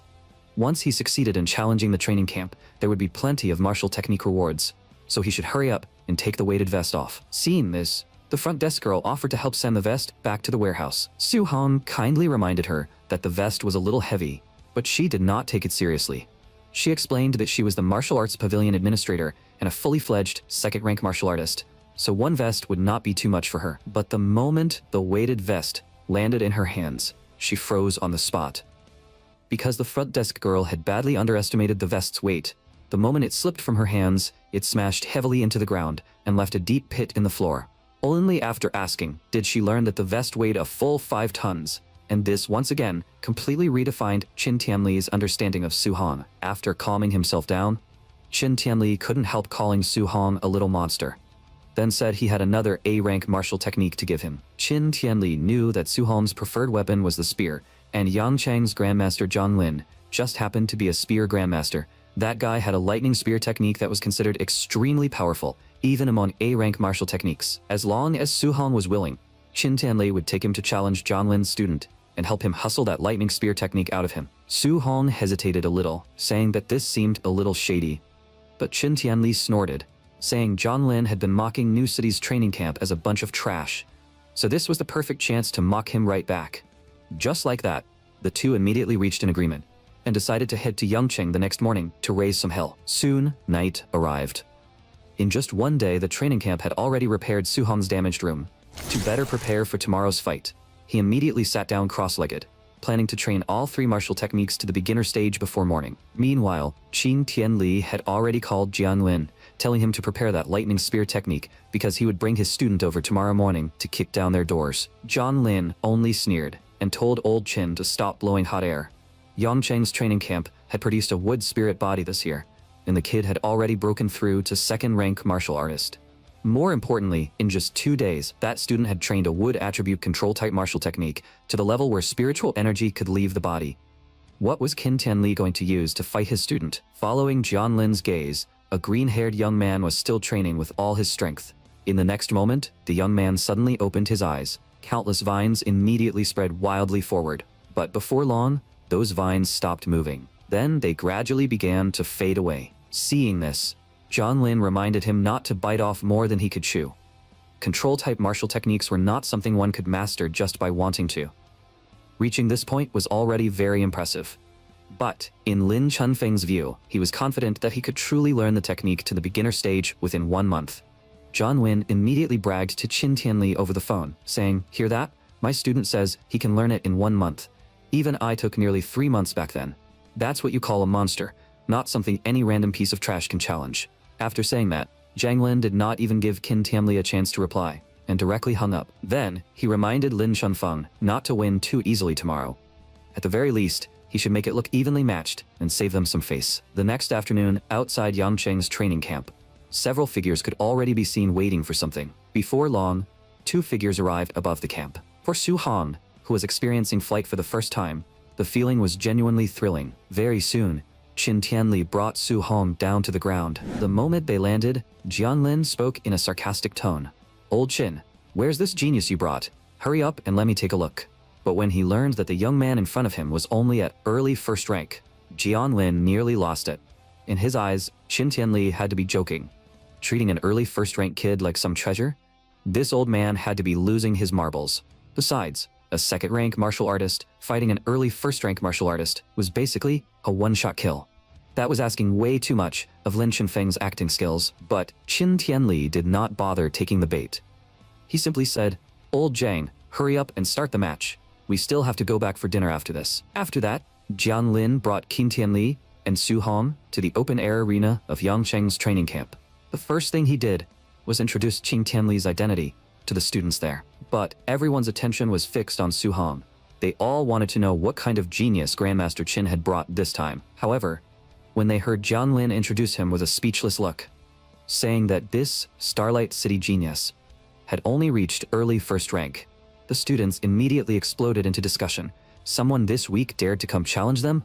He must have a death wish. Even the corner of Lin Chunfeng's mouth kept twitching. He was a second-rank martial artist. How was he supposed to make this fight look back and forth, then pretend to barely win? Even Jiang Lin felt a little embarrassed now. After all, he and Qin Tianli had an agreement. If Jiang Lin's student won this challenge, Qin Tianli would have to teach Yangcheng's students an A-rank martial technique. So Jiang Lin patted Su Hong on the shoulder and told him that if he actually won, then aside from the lightning spear technique, Jiang Lin would let him choose one more A-rank martial technique. This made Qin Tianli extremely happy. He slapped Jiang Lin on the shoulder and praised him for being surprisingly generous. When Su Hong and Lin Chunfeng stepped onto the arena, Lin Chunfeng, confident in his own strength, told Su Hong not to worry. He would control his strength when he attacked. But inside, Lin Chunfeng was conflicted. He had no idea how to make the fight look evenly matched. If he accidentally crippled the guy in one move, that would be troublesome. What confused him even more was that the fight was about to begin, yet Su Hong was standing there empty-handed. On the surface, Su Hong only replied calmly, "I don't need it for now." But he knew very well that the only spear technique he truly knew right now was the C-rank Raging Sea Spear art. Its power was far below Cloud Shadow Gale Fist and Ancient Nether Flame Fist. Using a spear here would actually be shooting himself in the foot. But to Lin Chunfeng, that answer sounded unbearably arrogant. He wanted to see what gave this early first-rank kid the right to act so cocky. As Lin Chunfeng's attack came rushing in, Su Hong instantly used Flying Swan Cloud Step, flashing aside and easily dodging the slash. Seeing Su Hong retreat behind him like a ghost, Lin Chunfeng was secretly shocked.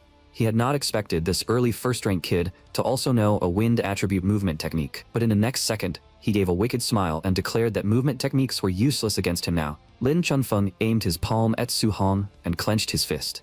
At that moment, his control-type martial technique, Wood Prism, activated. Feeling vines coil around his ankles, Su Hong was also surprised. After all, Qin Tianli had just said control-type martial techniques were extremely difficult to cultivate. Since Lin Chunfeng could use one, he really did deserve to be called a genius. But just as Su Hong was about to rely on the brute force of his overlord body to break free, the vines that had been binding him suddenly vanished. Su Hong was left staring blankly. That was it? It disappeared after 1 second, but in the next second, Lin Chunfeng had already rushed in front of Su Hong and said coldly that he only needed to restrain him for an instant. Seeing this, Su Hong reacted immediately. He directly unleashed Cloud Shadow Gale Fist and met the attack head-on. As a second-rank martial artist, Lin Chunfeng instantly realized that this punch was extremely fast. Before his slash could land, Su Hong's fist would probably hit him first. With that in mind, Lin Chunfeng immediately changed tactics and used the A-rank defensive martial technique, Wood Shield. But what he never expected was that Su Hong's punch would pierce straight through the wood shield and slam heavily into his body. Seeing Lin Chunfeng blasted into the air by a single punch, everyone watching was completely stunned. They felt like they had seen a ghost. How could an early first-rank martial artist shatter a defensive technique used by a second-rank martial artist with raw strength alone? In the stands, Qin Tianli burst into laughter and asked Jiang Lin what he thought. Jiang Lin was extremely frustrated, but he still refused to believe that strength alone could win this challenge. Meanwhile, Su Hong launched himself forward, charging toward Lin Chunfeng while he was still flying backward, ready to end the fight with one more strike. But to his surprise, the kick only struck the afterimage Lin Chunfeng had left behind. Just as Su Hong felt surprised, a sharp sound of air being cut suddenly came from behind him. Lin Chunfeng had used an A-rank movement technique to dodge the kick and had circled behind him, slashing down with his sword. Seeing Su Hong dodge his slash once again, Lin Chunfeng had no choice but to admit that Su Hong's strength had far surpassed his imagination. If they were in the same realm, he wouldn't stand a ghost of a chance. But the moment he finished speaking, he saw Su Hong slowly raise his right hand toward him. When Su Hong suddenly clenched his palm into a fist, Lin Chunfeng was shocked to find himself trapped inside a cage made of flames. He instantly realized that this was a fire attribute control type martial technique. This time, he could no longer stay calm. He never imagined that a mere early first-rank martial artist could already learn such a difficult technique. But based on Lin Chunfeng's judgment, this flame cage definitely could not last long. As long as he waited for it to collapse on its own, he would be able to counterattack. However, this scene completely shocked the two grandmasters in the stands. What left Jiang Lin even more speechless was that Su Hong mastering flame cage was already ridiculous enough. But why did Qin Tianli, the person who had taught him the technique, look even more shocked than he did? Jiang Lin suddenly reacted and immediately questioned Qin Tianli. Wasn't this student supposed to be wind attribute? Then where did his fire attribute come from? Qin Tianli knew his chance to flex had arrived, so he stayed calm and said, "He's just multi-attribute. No need to make a scene." Then he deliberately acted shocked and shouted, "Look, what is that white flame on Su Hong's hand?" Following their gazes, they saw that Su Hong had already activated Ancient Nether Flame Fist and was ready to end the fight. Lin Chunfeng's voice trembled with disbelief. "Don't tell me you can maintain flame cage while attacking me at the same time. That's something even third-rank martial artists struggle to do." Su Hong did not explain. he answered with action. In the next second, he threw a full-powered punch straight at Lin Chunfeng. Although Lin Chunfeng immediately used wood shield again to defend, Su Hong's fist once again pierced through the shield and landed cleanly. The blow knocked Lin Chunfeng so hard that his eyes rolled back, leaving only one final sentence behind. "This is way too ridiculous. Su Hong, you're definitely using cheat codes."